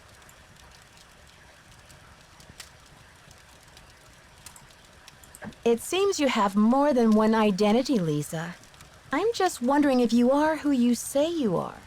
A savvy photojournalist always carries a couple of alternate identities, Nancy. When you're working under deadline, you don't always have time to play by the rules. I'm sure you know what I mean. I'm not sure I do. What do you mean? I think you're lying to me. When you researched this place, did you find any references to a secret garden? Not that I remember. But I probably wasn't even thinking about gardens. I mean, it's hardly croquet weather. I'm dying to find a way into that tower. Where do they usually hide the secret entrances in weird old Midwestern mansions? I guess I should know, shouldn't I? Too bad most of the places I've covered aren't any weirder than imitation butter. I wish you'd hurry up and find it, though, so we can check it out. I'll let you get back to your magazine. Later, Nancy. Later, Lisa. Yeah, why are you lying about not knowing Spanish, Lisa? That's such a weird thing to just lie to my face about. And it kind of makes me not believe anything that you tell me ever again. Pretty sus, Lisa. Pretty sus.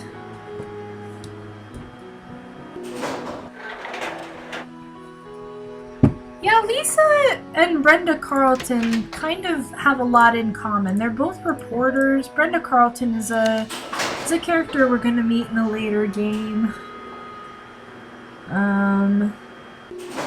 They're both reporters. They're both like, I don't always have time to play by the rules because my job means I have to do whatever it Nancy, takes. ¿cómo se va? I'll talk to you later. A bientôt. And working under deadline and all that, that's just an excuse that they like to use. Okay, well, I think I pretty much talked to everybody that we can at the moment. And like I said, Nancy did not get a lot of sleep last night because, first of all, her alarm clock was broken and she had to fix it, and Dexter chose not to fix her radiator until this morning, so she had to live with it banging and clanging all last night.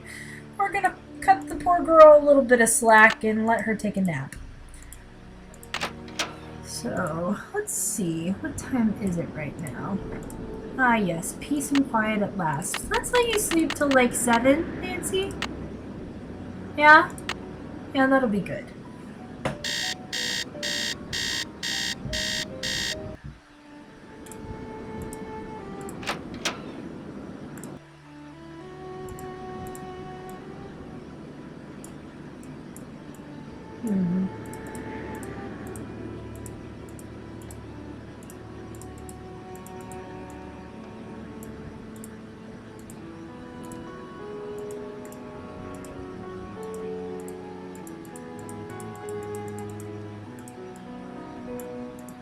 Let's investigate this tower dungeon room place that we found again. Alright, I want the elevator in place there. Everybody brace yourselves for the alarm.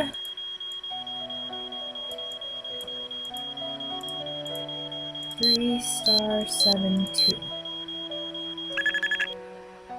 I wonder what would happen if you just made a beeline for upstairs. I wonder if it's possible to beat getting caught by Dexter to just go up here without having to mess with the alarm. I bet you can't. I bet he'll catch you if you try to do that, but be interesting to try.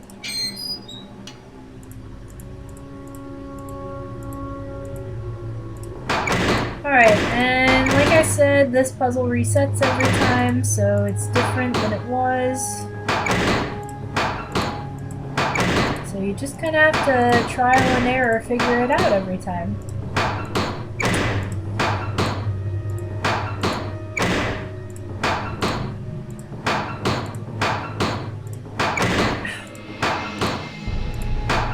I hate it when it's down to 2 and you just have to, like, a 50-50 chance of getting it or having to start all over again. Wait, what's that noise? It sounds like a saw. Jacques? Nancy, what are you doing here? What are you doing here? I was just looking for the castle's soda pop machine. What you working on? I can explain, side eye Nancy, he gives but me. please, don't tell anyone that you found me here. If I get sent back to France, my fiancé will give up on me, and I will have let down my family again. Okay, first of all, maybe your fiancé should give up on you since you've been flirting with me literally since our first conversation. What's your fiancé expecting you to accomplish by breaking into the Queen's Tower? I am doing this for my country and for my family's name. Isabelle has nothing to do with it, except that I feel I must succeed before I will feel worthy to marry her. The tower holds a valuable French historical document. If I can find it and return it to France, perhaps I can make up for my failure at the Olympics. So wait, this is all about your self-esteem? What makes you believe this French document still exists in a tower that was imported to Wisconsin 80-some years ago? The tower first belonged to the Chateau Rochemont in France.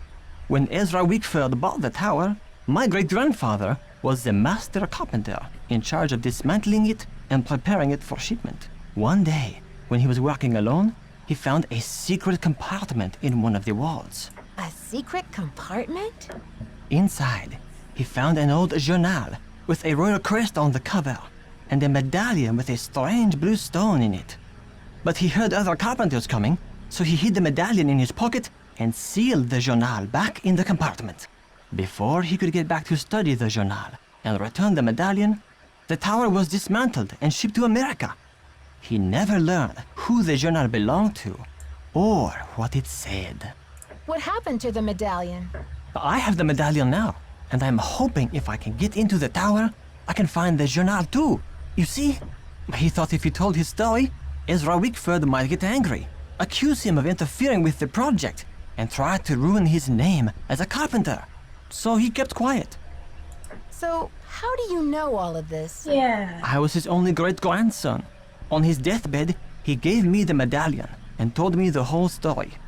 He begged me to come here to Wisconsin to find the journal and return it to France. What did he think the journal contained that was so important? The journal bore a royal seal. It must have belonged to Marie Antoinette because she used to visit the tower during the Revolution. So perhaps it contains her confessions, or perhaps it contains proof of her innocence. Either way, the contents of that journal could change French history forever. But how do you think the medallion fits in? What's its significance? I have no idea. I believe whoever hid that journal must have left the medallion with it as a part of their message. But what? Nancy, do you think you could help me? Let me show you this medallion, and maybe you'll be able to tell me what it's for. I don't know. I don't know, Jacques. You seem pretty desperate. Why should I believe that you're not the library vandal? Oh, Nancy, you must believe me. I would never try to destroy that beautiful library. After all, most of those books are French. Now will you help me? I think this medallion will interest you. And maybe you'll have some idea what it's for. It's in my locker. Will you go get it while I take care of something? The combination is 2665. I'll meet you in the locker room in a minute. That's an awfully vague excuse. What are you going to take care of? Also, I love how he's like, oh, I would never destroy the library because the books are in French, so it couldn't possibly have been me. Just. Okay, Jacques. I am intrigued. I'll see you downstairs. You're the best, Nancy. That's what they tell me. Yeah, okay. So what do you think, live studio audience? Do we believe Jacques? I'm not sure. I'm not sure I buy his story that he can't possibly marry his fiancée until he has done his duty to change history for France. It seems like he's putting a lot of weight on his shoulders, and like if he loves her, forget about his ego and like being the special chosen one or something. Just marry her. Okay, what was it? 2665?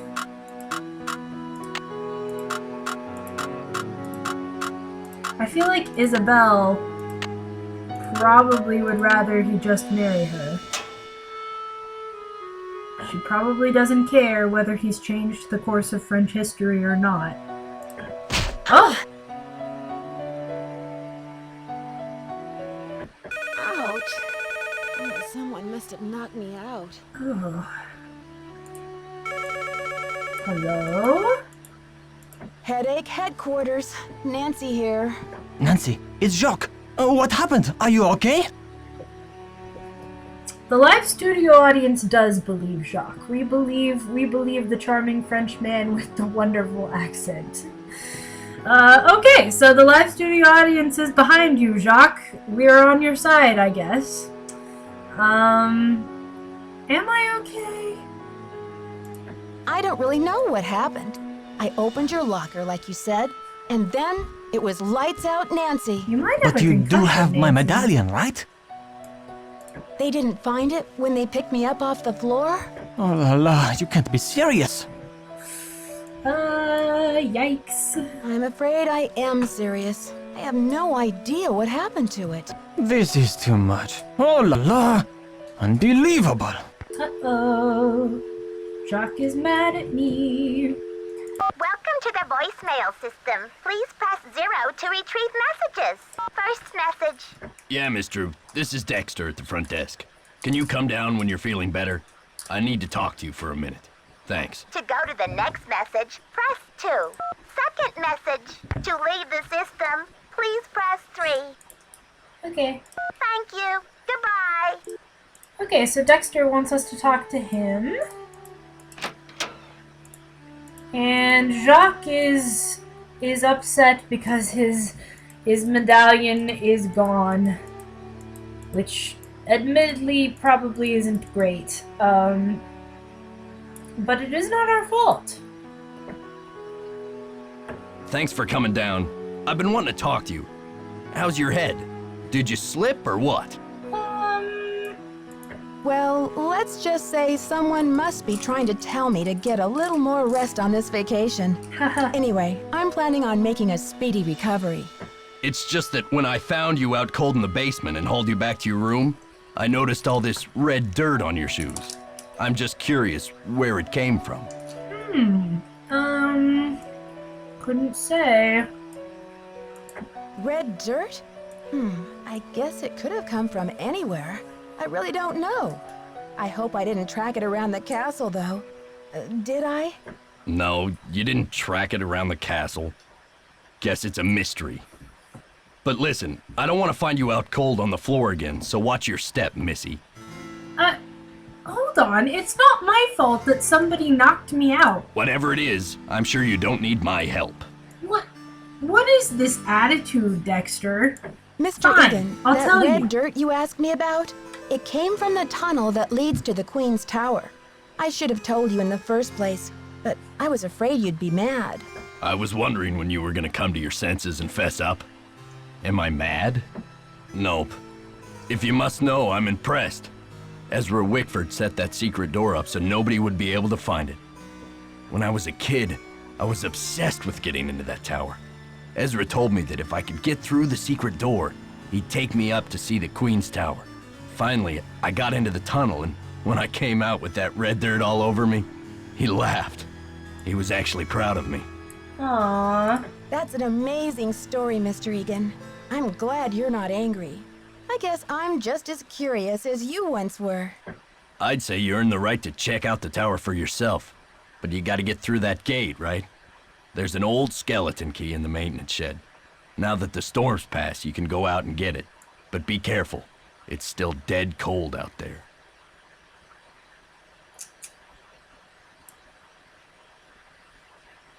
Where should I look for the key when I get to the shed? Don't get lazy on me, Nancy. You don't expect me to tell you everything, do you? You're right, Mr. Egan. I don't know what came over me. You're a trooper. Hey there, Nancy. I don't want to press my luck with you, but I sure would like to see Ezra's private garden. Could you tell me how to find it? It's nothing but wasteland out there. If you're bent on tromping around in the cold, go left when you get outside, away from the shed. Look for a wrought iron gate. You'll figure out the rest. Okay. See ya, Mr. Egan. Alrighty then. Alright, so Dexter is just giving us all of the info. Hey Lisa. Well, if it isn't Dexter's little Cinderella. Oh, excuse me? I'll let you get back to your magazine. Keep me posted. That was kind of a rude thing to say, Lisa, although it is kind of fair, because I definitely did do, like, all of Dexter's chores for him. So... Well... Hey, Jacques. Oh, you're gone. Okay. Okay. Cool. Cool. Can I... There was something in here. I didn't mean to click on the medallion first. There was, another thing that we can look at in here, I think. Yeah, that medallion is definitely gone.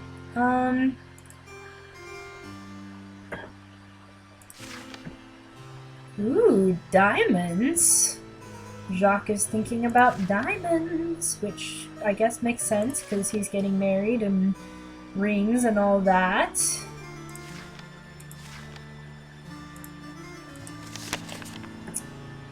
Jacques Brunet, Wickford Castle, U.S. Immigration. To whom it may concern, our records indicate that your visitor's visa will expire within 1 month. If you remain in the country after that time, you will be doing so in violation of the law. If your visitor status has changed or you wish to dispute our records, please contact your local immigration authority immediately. Oh no! Jacques is going to get deported. Jacques, darling, I am trying to be patient, but I cannot understand what is taking you so long. My mother and father are traditional people, and they think it is highly unusual that you would ask me to marry you without demonstrating your commitment to me in any symbolic way. Oh, sounds like she didn't get a ring. You know, I believe that our love makes us richer than kings and queens, but I cannot live on hot dogs and mac and cheese forever. You said you had a plan. You said it would only take a couple of weeks, but it has been 2 months. I can't wait forever. Please don't make me give up on you. I remain your petite chou, Isabelle. Oh, sounds like he hasn't given her an engagement ring yet. Okay. Well, let's explore outside. So we could go this way. And here's the secret garden.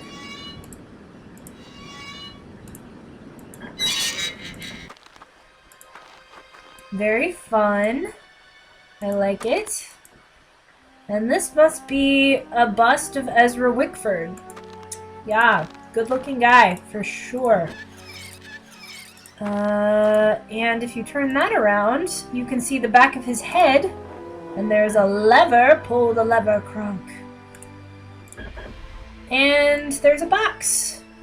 I wonder if this old key fits in here. It does! And what's this? A medallion that looks just like Jacques, but with a red stone? Now, where else have we seen a medallion like that? Gosh, I can Wickford Garden, created in loving memory of Eleanor Wickford. Aww. That must have been Ezra Wickford's wife. Okay. And in here... Let's see, this must be the maintenance shed. Don't see anything there. It's over here. 3, 2, 4. Okay.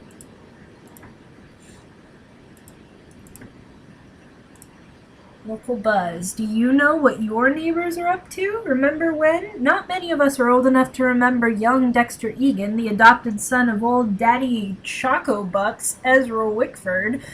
Most of us only came to know Dexter, the boy who was lucky enough to grow up at Wickford Castle as Vilas County's most famous juvenile delinquent. According to legend, it was Dexter's troublemaking that caused Wickford's disappearance from public life. Most of us has used his name as an example to our own children to frighten them into obedience. You don't want to turn out like Dexter Egan, do you? We would ask. A counterfeiter, convicted felon, bad egg. Isn't it amazing that after 25 years in prison, Dexter Egan's release is coinciding with the grand reopening of Wickford Castle, now owned by the enterprising young Christy Lane? It's true, and rumor has it that Egan is determined to straighten out his life and make up for past mistakes. But how? Will he become Wisconsin's next chocolate milk tycoon? When asked about his plans to reinvent himself, the ever-charming Dexter said no comment. Does this spell trouble for Vilas County? Only time will tell. Okay. Love that the Vilas County newspaper is basically a gossip column, because that was their front page story. Oh boy. What's Dexter Egan up to now? Oh, a key. I bet that's the tower key that Dexter was talking about. Great. How do I get out of here? This way. Well, that was good. We found a medallion and we found the key to the tower.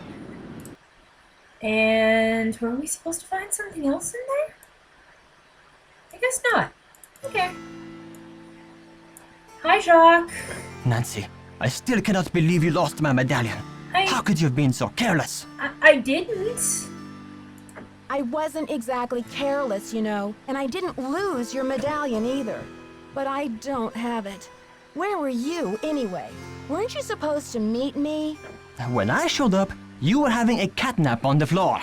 Ugh, I will be ruined by you American women. Oh! Guess you'd better stay away from me then. Goodbye. Au revoir, little Miss Nightmare. Okay. Well, farewell, Jacques. It's been real nice knowing ya. And he never spoke to us again. Yeah, so Jacques thinks that we stole the medallion and are lying to him. And he also thinks that we're lazy and incompetent because he found us passed out on the floor instead of getting the medallion for him like he asked us to. Now, what was he doing? Who knows? He didn't tell us. Maybe he knocked us out. Glad you came down to talk. Get this. I saw Dexter walking out to the maintenance shack with this, like, green ornament thing in his hand. He's up to something, right? Maybe you should check it out. If you're so interested, why don't you go check it out yourself? I'd love to, but I really should get to work on my article. Is that what you're going to do, or are you going to sit here reading longer? I'll let you get back to your magazine. Stay warm. Yeah, sure. Okay, so Lisa says that we should go back outside. We were just out there, but sure. We'll go look and see what Dexter was hiding, according to Lisa. Okay, back to the maintenance shed.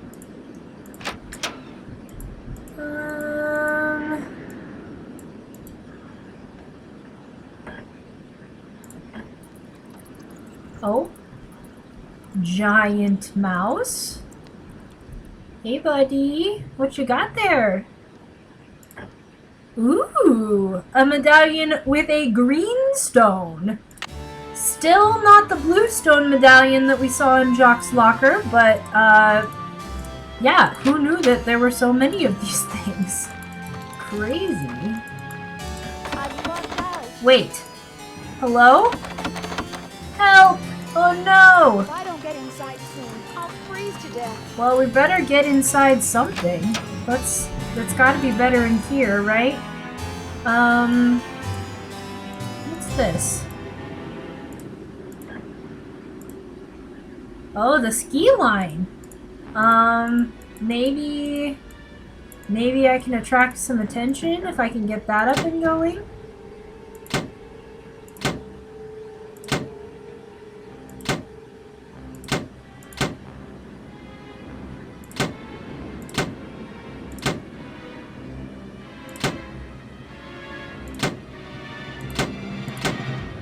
I need...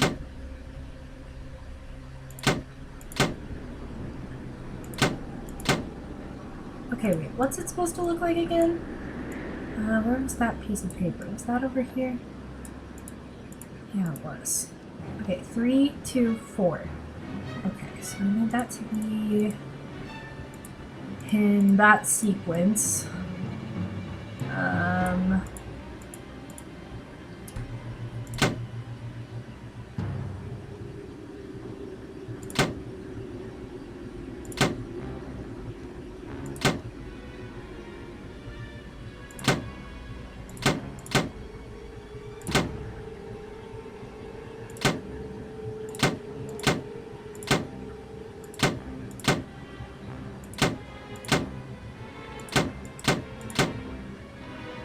I'm so close.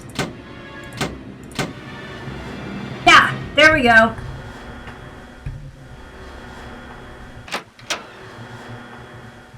What the? What's going on out here? Is that you, Nancy? Come inside. It's freezing out here.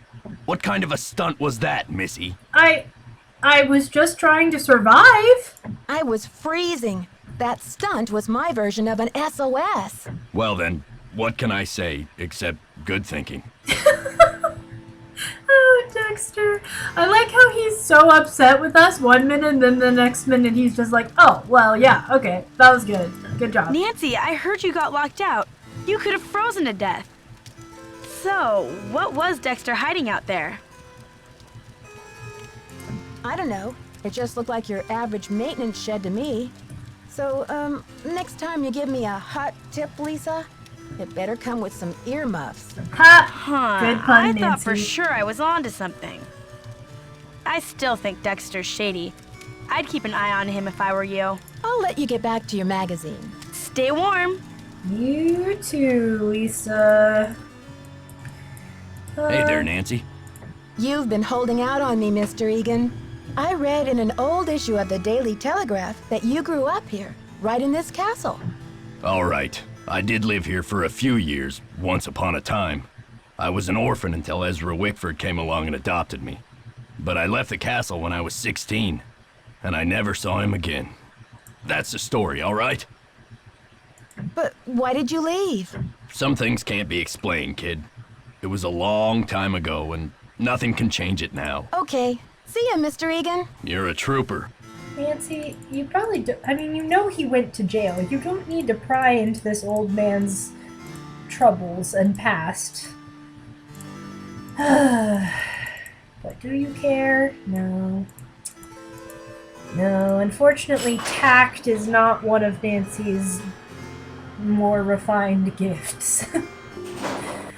Okay, well, we have the key to the tower now, so let's use it. Unfortunately, we still have to go through all of this rigmarole to get in, unless we want to try our luck with just setting the elevator at the basement, and going in that way.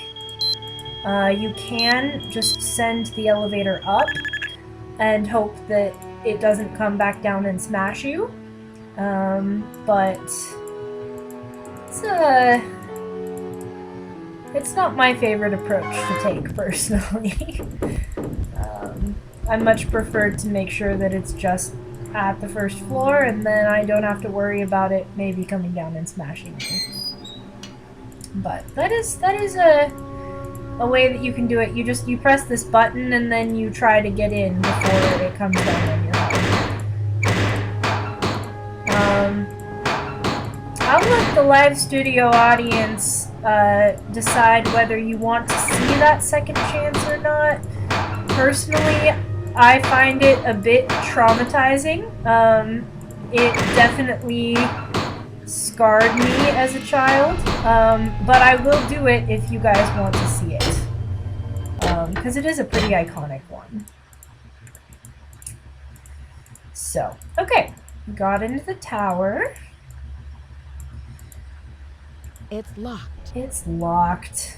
Okay, there's the key, and we're in. Excellent. So these chains have to form like a mountain, essentially. Just like the plates on the opposite wall, they tell you what it's supposed to look like, and then you can cross this pit. And these are probably some of the dead ends that we came across in the rest of the castle. Let's see. Looks like some kind of prison. Yeah, it does. Okay, so this is a game that you have to win in order to get all the way up the stairs. Let's see if I can figure it out.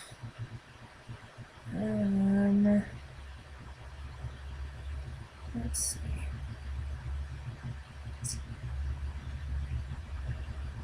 So that one... Well, it did seem fairly easy. Hang on.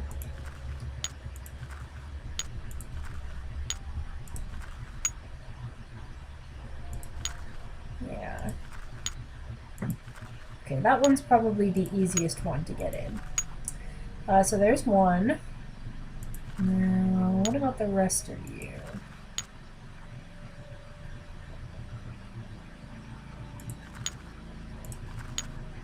Okay, so you can go like that. And then there's two. Good. Good, good. Now I can do that. And then oh, that is very close. I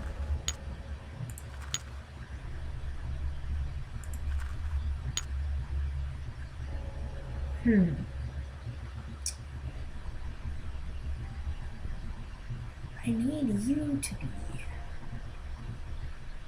there. Okay, here. Let me see if this works.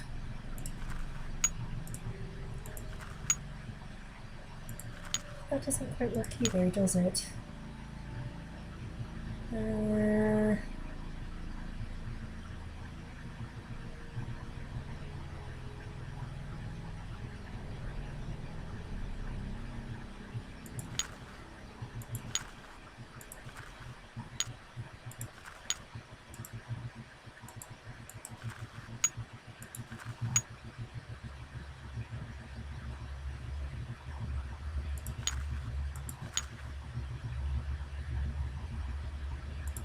There, okay. And then somehow I need to get you over there. Oh,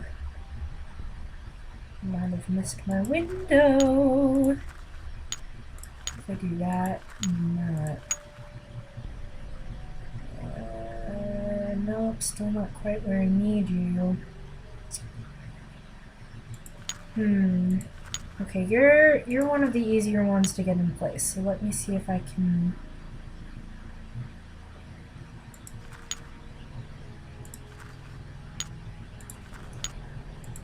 Aha!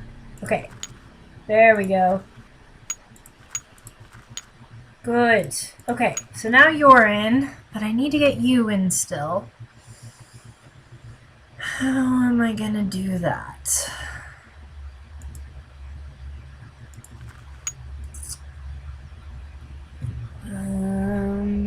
I need to get...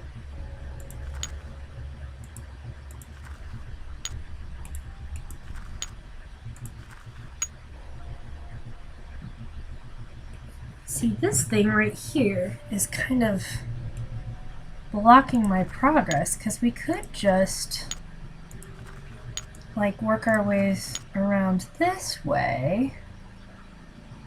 Oh, that's very close.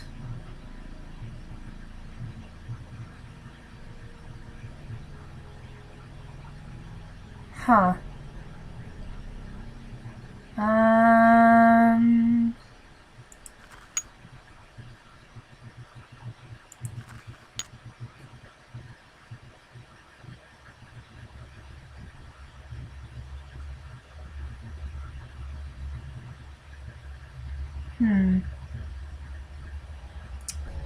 I need to get you on the same line. Somehow.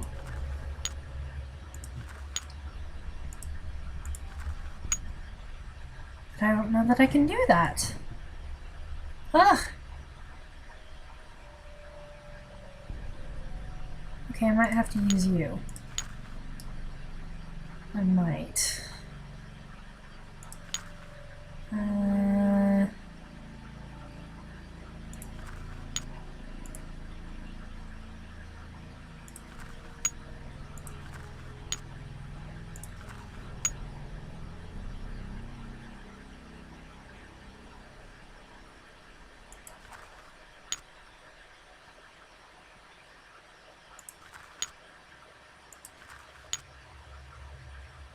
Ah.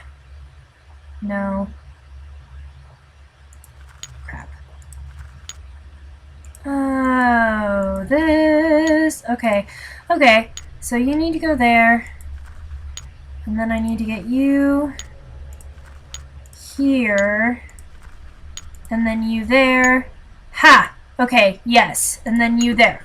Okay, now I need to get my pink one back in, though. How am I going to do that? Like this, maybe? Yeah, I think that's gonna have to be it. Okay, we're almost there, everyone. We have almost solved this puzzle. Good. Good. And then you're easy. And there it is!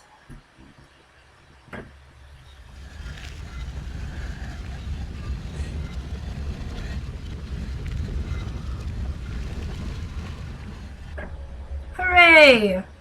Okay, the live studio audience has voted for us not to do the elevator second chance, so we will not be doing that. But what is this? This is a beautiful gold room. Fancy. And we have another puzzle here. And this looks like just a straight up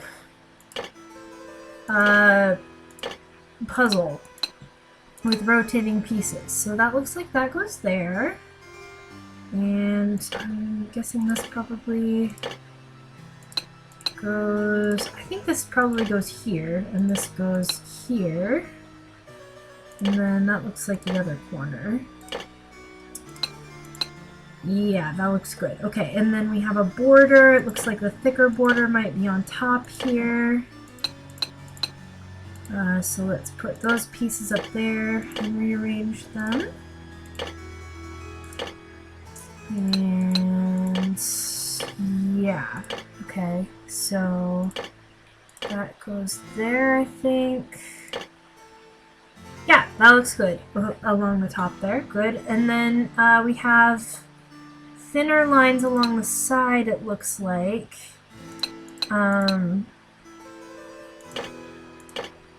That looks like that goes there. That doesn't look like it goes there though, so that must go on this side. Yeah, that looks great. So then this either goes here, yes it does, which must mean this goes here, and then we just have the bottom border which has all of these little dot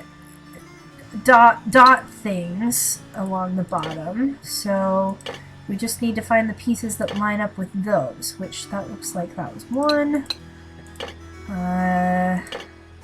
There's another one that looks right.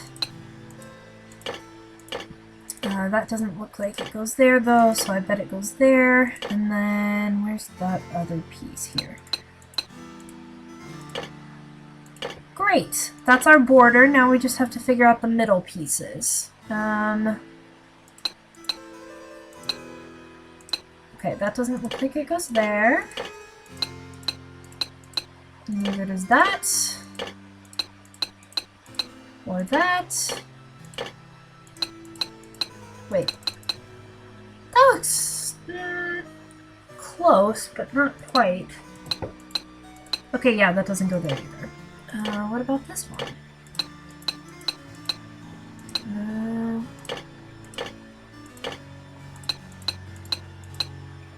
No.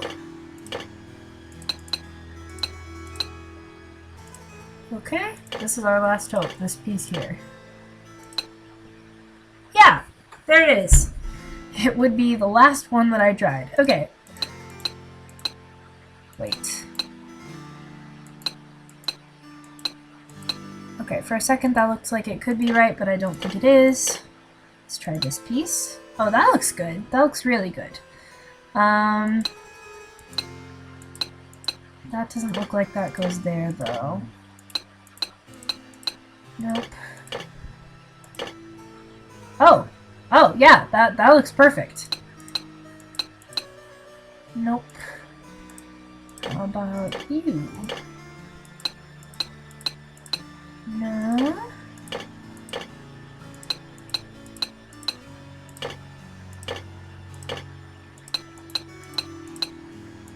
I definitely solved this puzzle less by, like, looking at the pieces and trying to figure out which one goes where, and more just by trial and error. Not sure what the better method is, but we're almost done. It's looking pretty good at this point, and like sometimes you put a piece in place that looks pretty good, but it's not quite. Oh wait, that was it. Yeah, good. But not quite it. You might have noticed that last piece almost looked like it was supposed to go there, but it wasn't quite right. Yeah. Oh, there we go! Yay! And what have we here? It's a journal! Could it be the same journal that Jacques is looking for? Looks like a keyhole of some sorts. Nancy, that doesn't look like a keyhole. Just saying. And we have a portrait of Marie over there. Can I get closer to it? No? I guess not. Okay. Whoa. Sorry, didn't mean to do that. And I love the victory music that we get whenever we find something important in this game. So we have a journal. Well, maybe Jacques would be interested in knowing about that. We can try to see if he'll talk to us, but he's pretty upset. He is pretty upset. It would be kind of petty to just not even try to tell him. But then again, he kind of like falsely accused us of theft, so I don't know. Oh, Lisa's gone.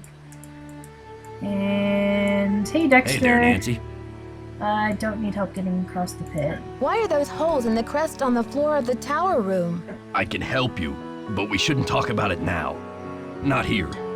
Call me later. Okay. Okay. See ya, Mr. Egan. You're a trooper. Okay. Dexter doesn't want to talk in person. He's afraid we might be overheard, so he wants me to go away and call the front desk from my room, because if someone overhears him talking to someone on the phone, I guess he thinks that's less bad than someone overhearing he and I talking in person. I don't understand that completely, but okay. We'll play your game, Dexter. I don't know who he thinks is listening in. This is Dexter. Hey, Dexter. It's Nancy, hoping you can help me now. But why the sudden hush-hush? Do you smell a rat? The information you request is highly sensitive, young lady. That's top secret in case you were wondering. Is it? Now, I've been around the block a few times, and if there's one thing I've learned, it's that you can't be too careful. If you want answers, we do it my way, see? What? Okay, Dexter. Sure thing, Mr. Egan. I just hope the phone's not bugged. All right. Just give me the question. What's up with those holes in the crest on the floor of the tower room? I've always wondered that myself. Seems like something's missing from the crest. Like different objects should fit in those holes, but I don't know what. Is that it? Yeah, that's pretty much it. I think that's it for now. Thanks, Dexter. Okay, I don't mean to be mean, Dexter, but I think you're overreacting just a little bit. I don't think, yeah. Whatever. It's fine. Ned Nickerson Hotline, can I help you? Well, hello there. I sure hope you can help. Hey, Nancy, I thought it might be you. What's up? Yeah, someone in the chat is saying, who is around? Yeah, there's one person who's ever downstairs, and it's Lisa, and she wasn't even there. So who does Dexter think is listening in on this call? This one question that I have that's literally just about holes in the floor. How do you think Ezra Wickford got his hands on Marie Antoinette's red medallion? Maybe Monsieur Leboeuf took it from Marie when he captured her at Varennes. And then Wickford bought it from Leboeuf's family when he bought the library. Yeah, I don't think that information was highly sensitive or top secret, but fine, Dexter. You want to play games, we can play games. Bye, Ned. Go get him, Nancy. Thanks, Ned. Love the support.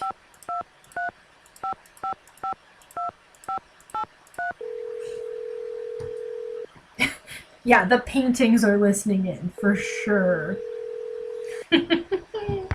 Hello? Hi, it's me. How's it going, Nancy? Are things calming down around the castle? Not unless you find it calming to climb out of a stuck elevator. What do you mean stuck? The elevator broke down? Well, that's what I thought. Until I talked to Dexter, who said it was probably the power switch in the basement. But, Nancy, how could the power switch just go off while you were in the elevator? Maybe someone turned it off. But why? That's what I'm wondering. How did you climb out anyway? I climbed through a hatch in the roof of the cab and just barely made it up to the next floor. So you were standing on top of the elevator in the open shaft? Way up high? Ugh, just the thought of it makes my stomach do somersaults. Anything interesting in the elevator shaft? Just a metal ladder leading up to this ventilation duct or something. Nothing unusual, except that the cover for the duct looked like it was about to fall off.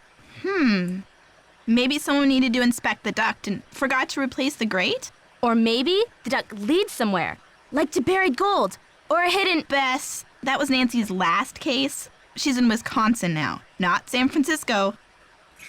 I would like to say that this game is the reason that whenever I walk into an elevator, I always look up and find where the trapdoor is, just in case I need to know. I found Ezra Wickford's secret garden. You'll never guess what Dexter's boyhood luck charm was. A rabbit's foot? A little green leprechaun? Guess again. A medallion with a red stone in it. Do you think I should give it back to Dexter? Oh yeah, like honesty is the best policy with creepy convicts? I think George is politely trying to say that you should find out what the medallion's for before you breathe a word of it to anyone. You'll probably need it to solve this mystery. Good advice. I went back to check out Jacques' locker, and I found a pamphlet about diamonds, a letter from his fiancée, and a warning notice from immigration. Did his fiancée sound cute in her letter? Actually, she sounded upset. She wants him to hurry up and do something, but I'm not sure what. Sounds like that guy is under a lot of pressure. Yeah, I hope he's not marrying her just to stay in the country. Okay, you two. I'll talk to you soon. Watch out for weird people! I kind of wouldn't put it past Jacques to marry her just to stay in the country. I hope that's not why he's marrying her, but, I wouldn't exactly be super surprised.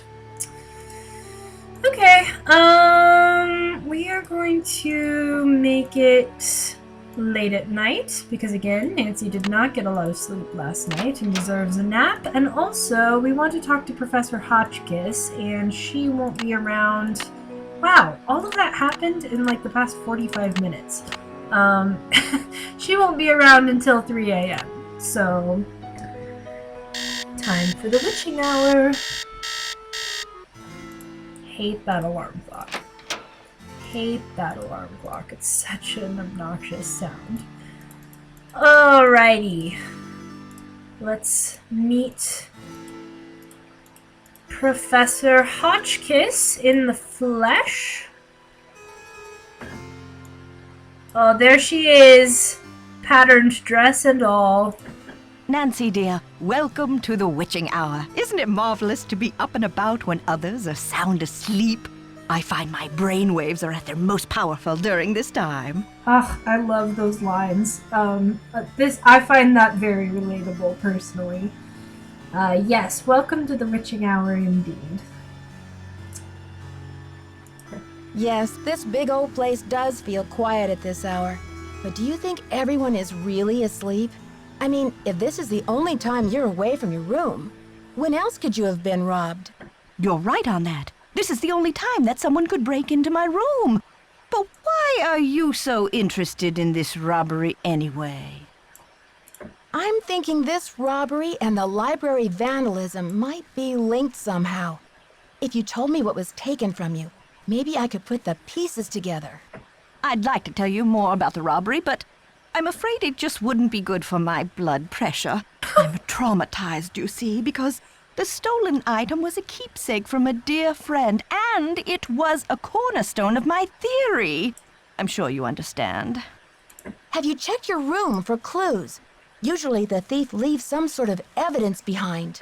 Clues, you say? I guess I haven't really looked. Oh, I've been utterly embroiled in my work. For everything that she is, Professor Hotchkiss isn't a detective, is she? What you working on? What are you working on? Well, you probably know by now that I'm a scholar of French history. My specialty is Marie Antoinette. Oh, poor Marie, the most misunderstood queen of the 18th century. Marie used to visit the very tower that now belongs to this castle.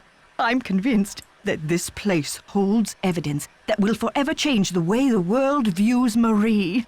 But the walls have ears, so I'd rather not say any more right now. You and Dexter If you're both. really interested, why don't you go up to my room and have a look around yourself? You've been such a great help to me, almost like an apprentice.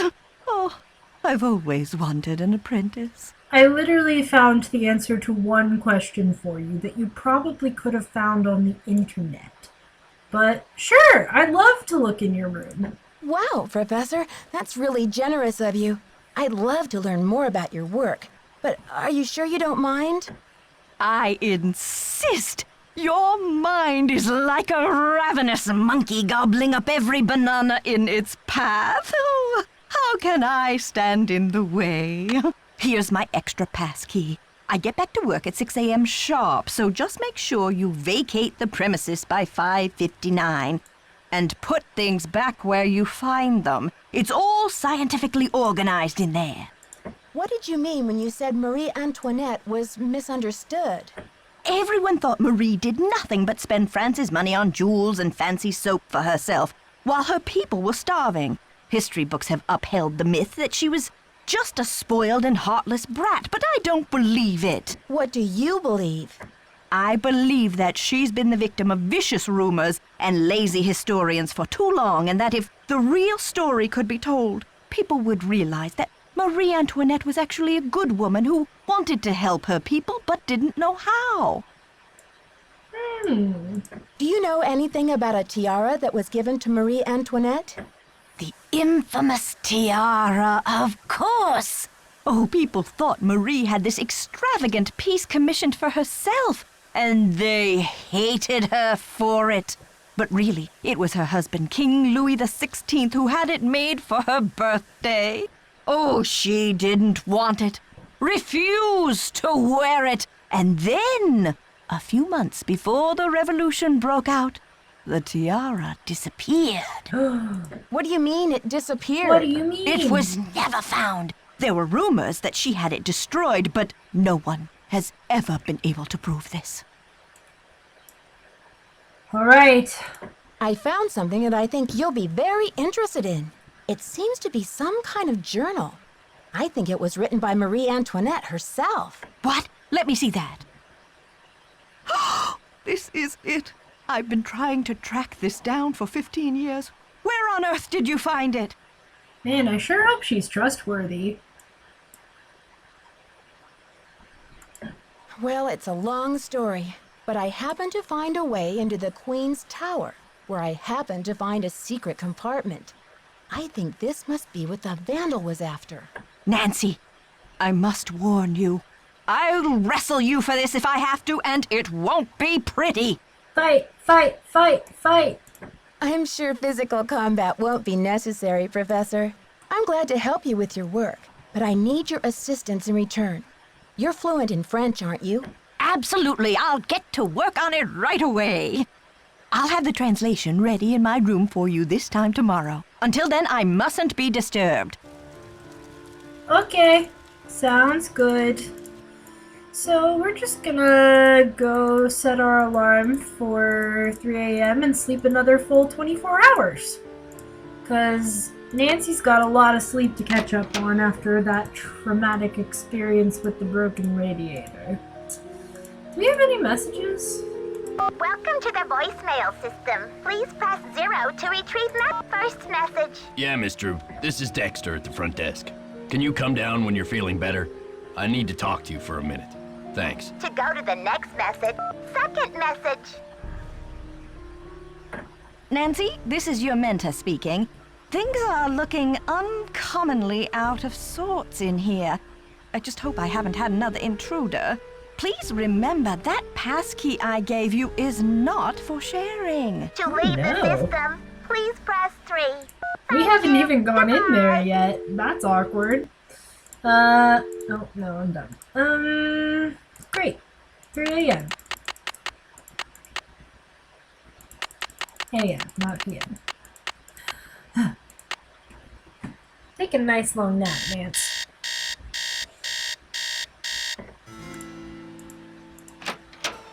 Okay, let's see if the professor was indeed able to translate the entire journal in 24 hours.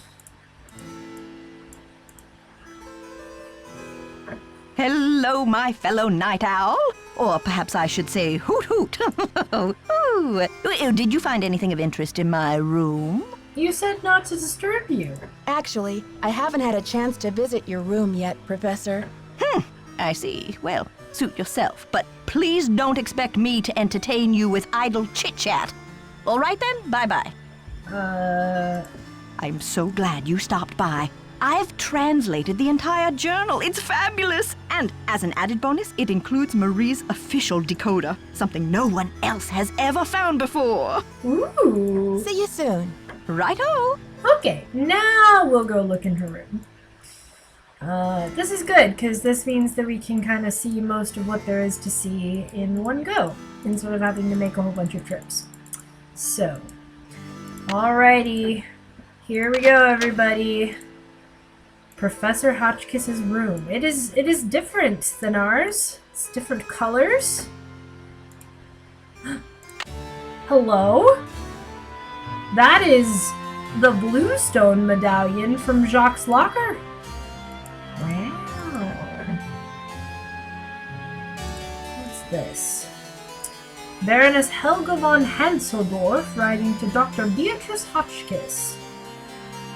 Dearest Bee, marvelous to receive news of your progress. I'm sure you are onto something important with the medallion and the stained glass window, but I think the significance of the medallion must go beyond the message you've seen. I've looked through my family letters, and it seems that when Marie Antoinette gave her niece Helga I, my great-great-great aunt, the medallion, she told Helga to keep it safe as if it was a part of a great truth that she hoped would someday help to heal the wounds of France. Helga urged her to explain this great truth, but this was all that Marie would divulge. The truth can seem hard and ugly at first, but eventually its hardness becomes a thing of eternal beauty. B, you must find out the meaning of this. Keep up the good work, old friend. I know you will be successful. Helga von Hanseldorf. Okay. So it looks like the professor had a medallion from this friend, Baroness friend. What have we got here? Testing. Can anyone hear me? Hotchkiss to Earth. Come in, Earth. Oh, okay. I think we're rolling. Now, let's get a look at these hallways. So rich in detail. You'd never know this place was built in 1920. It's all so 18th C. Oh, and there's Marie. I feel so close to her, just being here. It's as if her spirit is in the air, sweet as the smell of fried chicken. Oh, and the battery died. So we'll need to charge it and come back so we can watch the rest of it. Most unfortunate. Ah, she got her ski boots, but has she used them? Somehow I doubt that Professor Hotchkiss has been out on the slopes since we got here. Okay, so we have this, born November 2nd, a Scorpio like me. What a coincidence. No wonder she was so passionate. Austrian birth name Maria Antonia, married off at 15, and she had to change her name too. She must have been frightened. Her favorite color was purple, like me.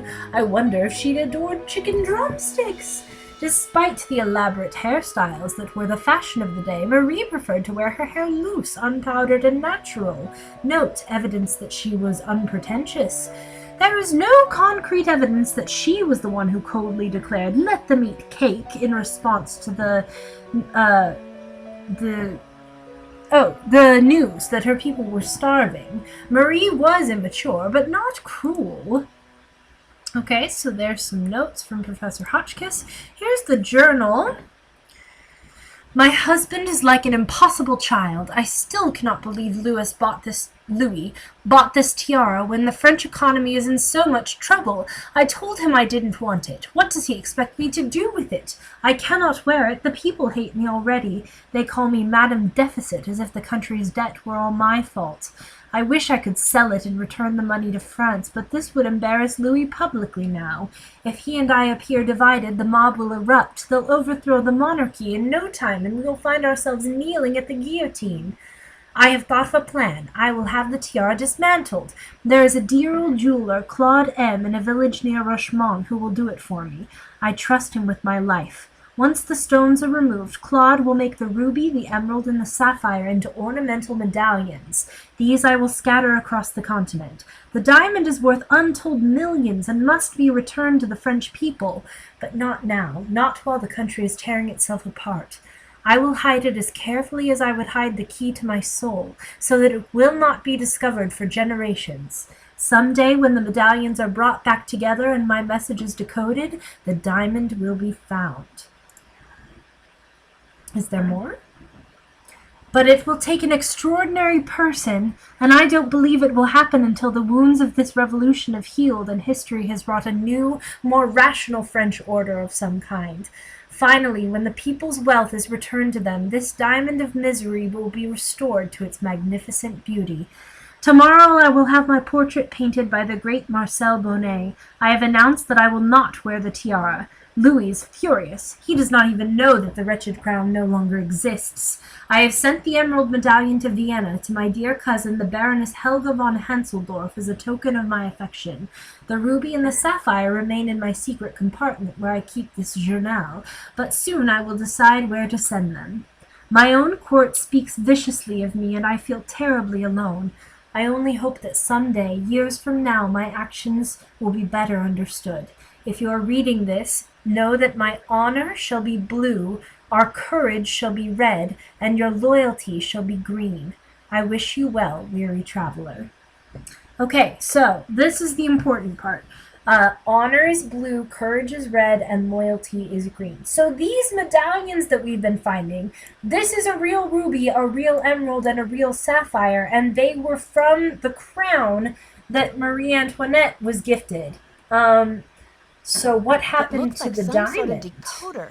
Each of these symbols stands for a certain word. Very good. Okay, so loyalty is this one. So that one was green, I think.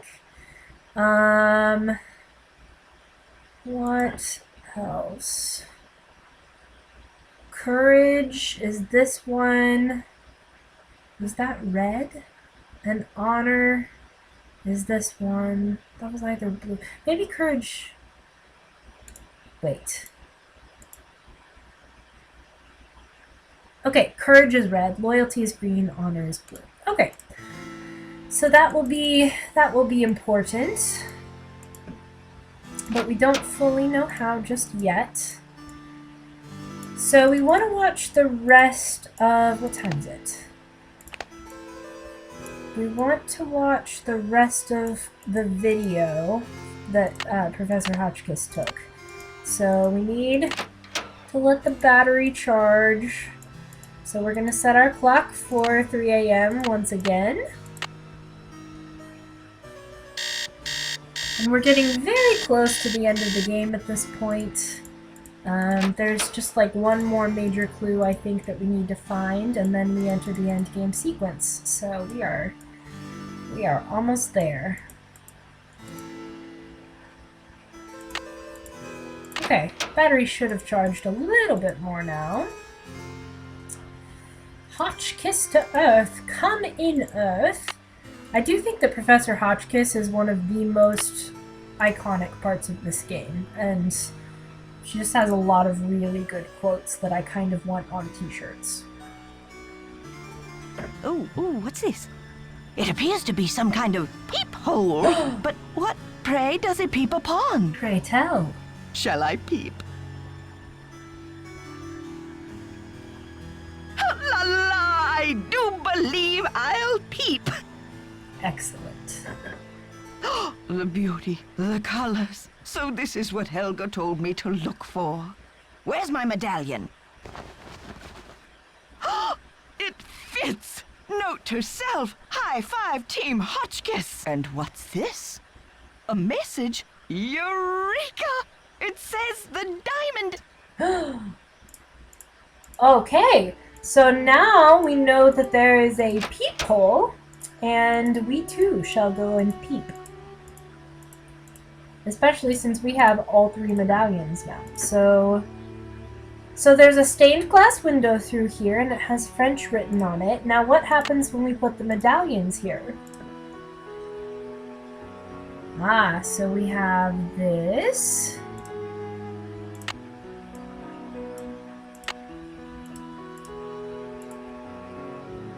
And there's these symbols. And so, okay, so it's a star and then a feather thing. And then this arrow and a snowflake.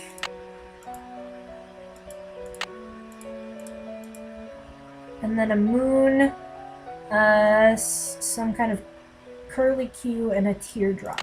So let's go back and look at the decoder and find out what that phrase means. Hopefully. Okay. So I think I see what the symbols in the stained glass mean Nancy's now. going to tell Let's us. See. Purple rose, hold diamond, key of queen. But where have I seen a purple rose? And what's a diamond key? What indeed? Okay, so Nancy puts it all together for us, which is very helpful. So let's go just talk to the professor one more time, see if she has anything to say. We're going to have some final conversations with characters before we enter our endgame sequence. Hello there. Oh, it's so exciting about your discovery. I wonder what it will lead to. What does l'espoir à ceux qui cherchent mean? Let's see. Well, espoir is hope, and chercher is to search.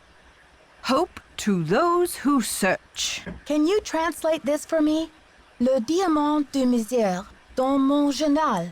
Now, where the heck have I seen that phrase before? Well, anyway, it means the diamond of misery in my journal. Can you tell me what this means in English?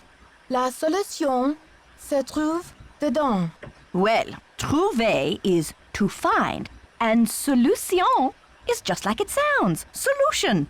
The solution is found within.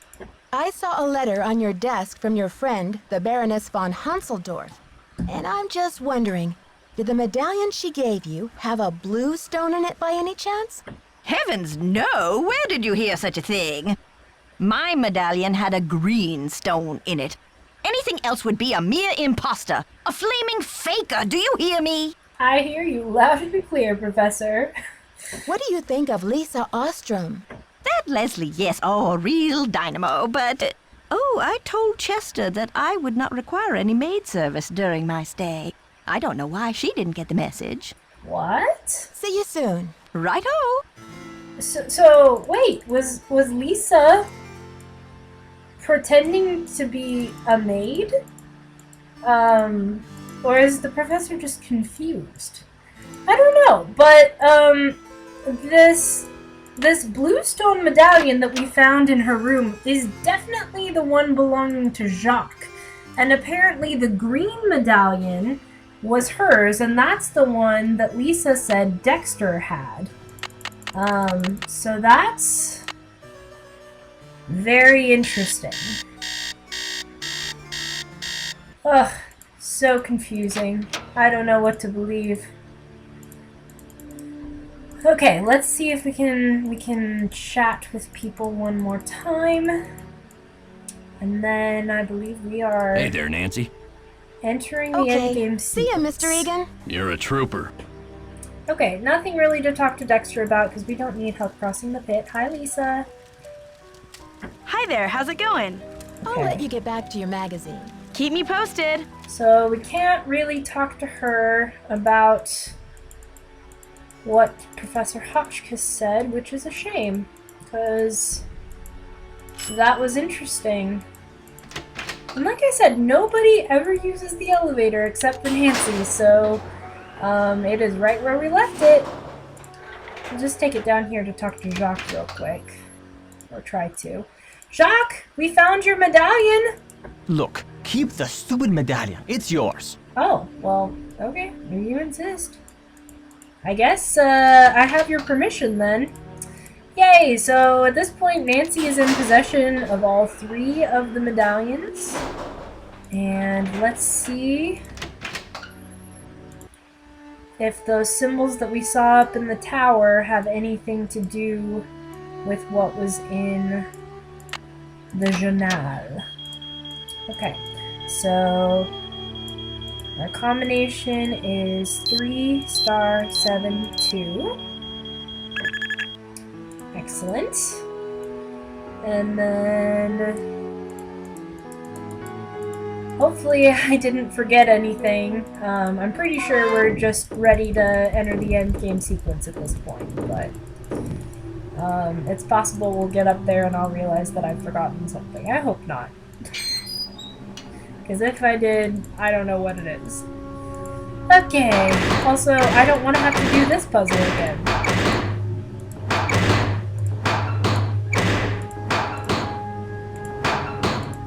Not that it's bad, it's just loud and it changes every time.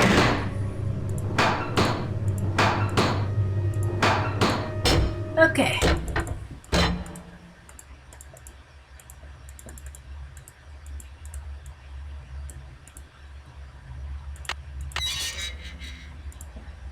And this puzzle also somehow reset since the last time we were here, so we have to do it again. It kind of is the same solution every time, though, I think. Fortunately, that slider puzzle up here with the stairs, that doesn't reset, so you don't have to do that one again, which I'm very glad about. Okay, here we are in the tower, and the purple rose here, we're gonna see there is something behind it. Perhaps that's the diamond key that was being referred to. Okay, so let's see if I can remember which one of these was which. The green one was loyalty. Wasn't that this one, I think? If not, I'll just mess around and figure this out. And then one of these is courage, one of these is honor. I remember that red, I think, was courage. Is that this one?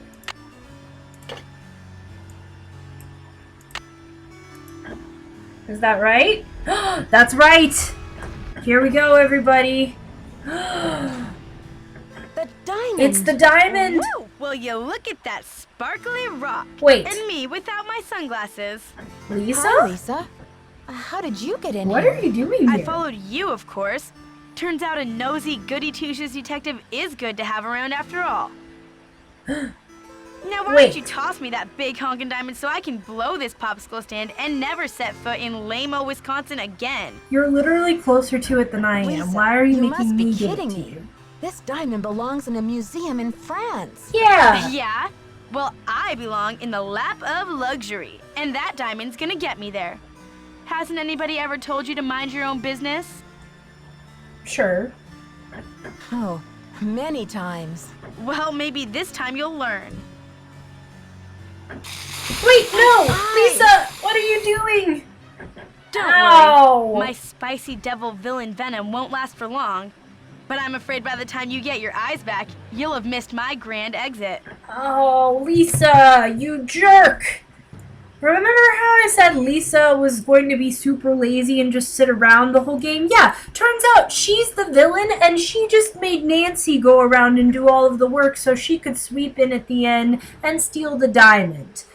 How diabolical. So you're the one who trapped me in the elevator. Ooh, you are a smarty pants.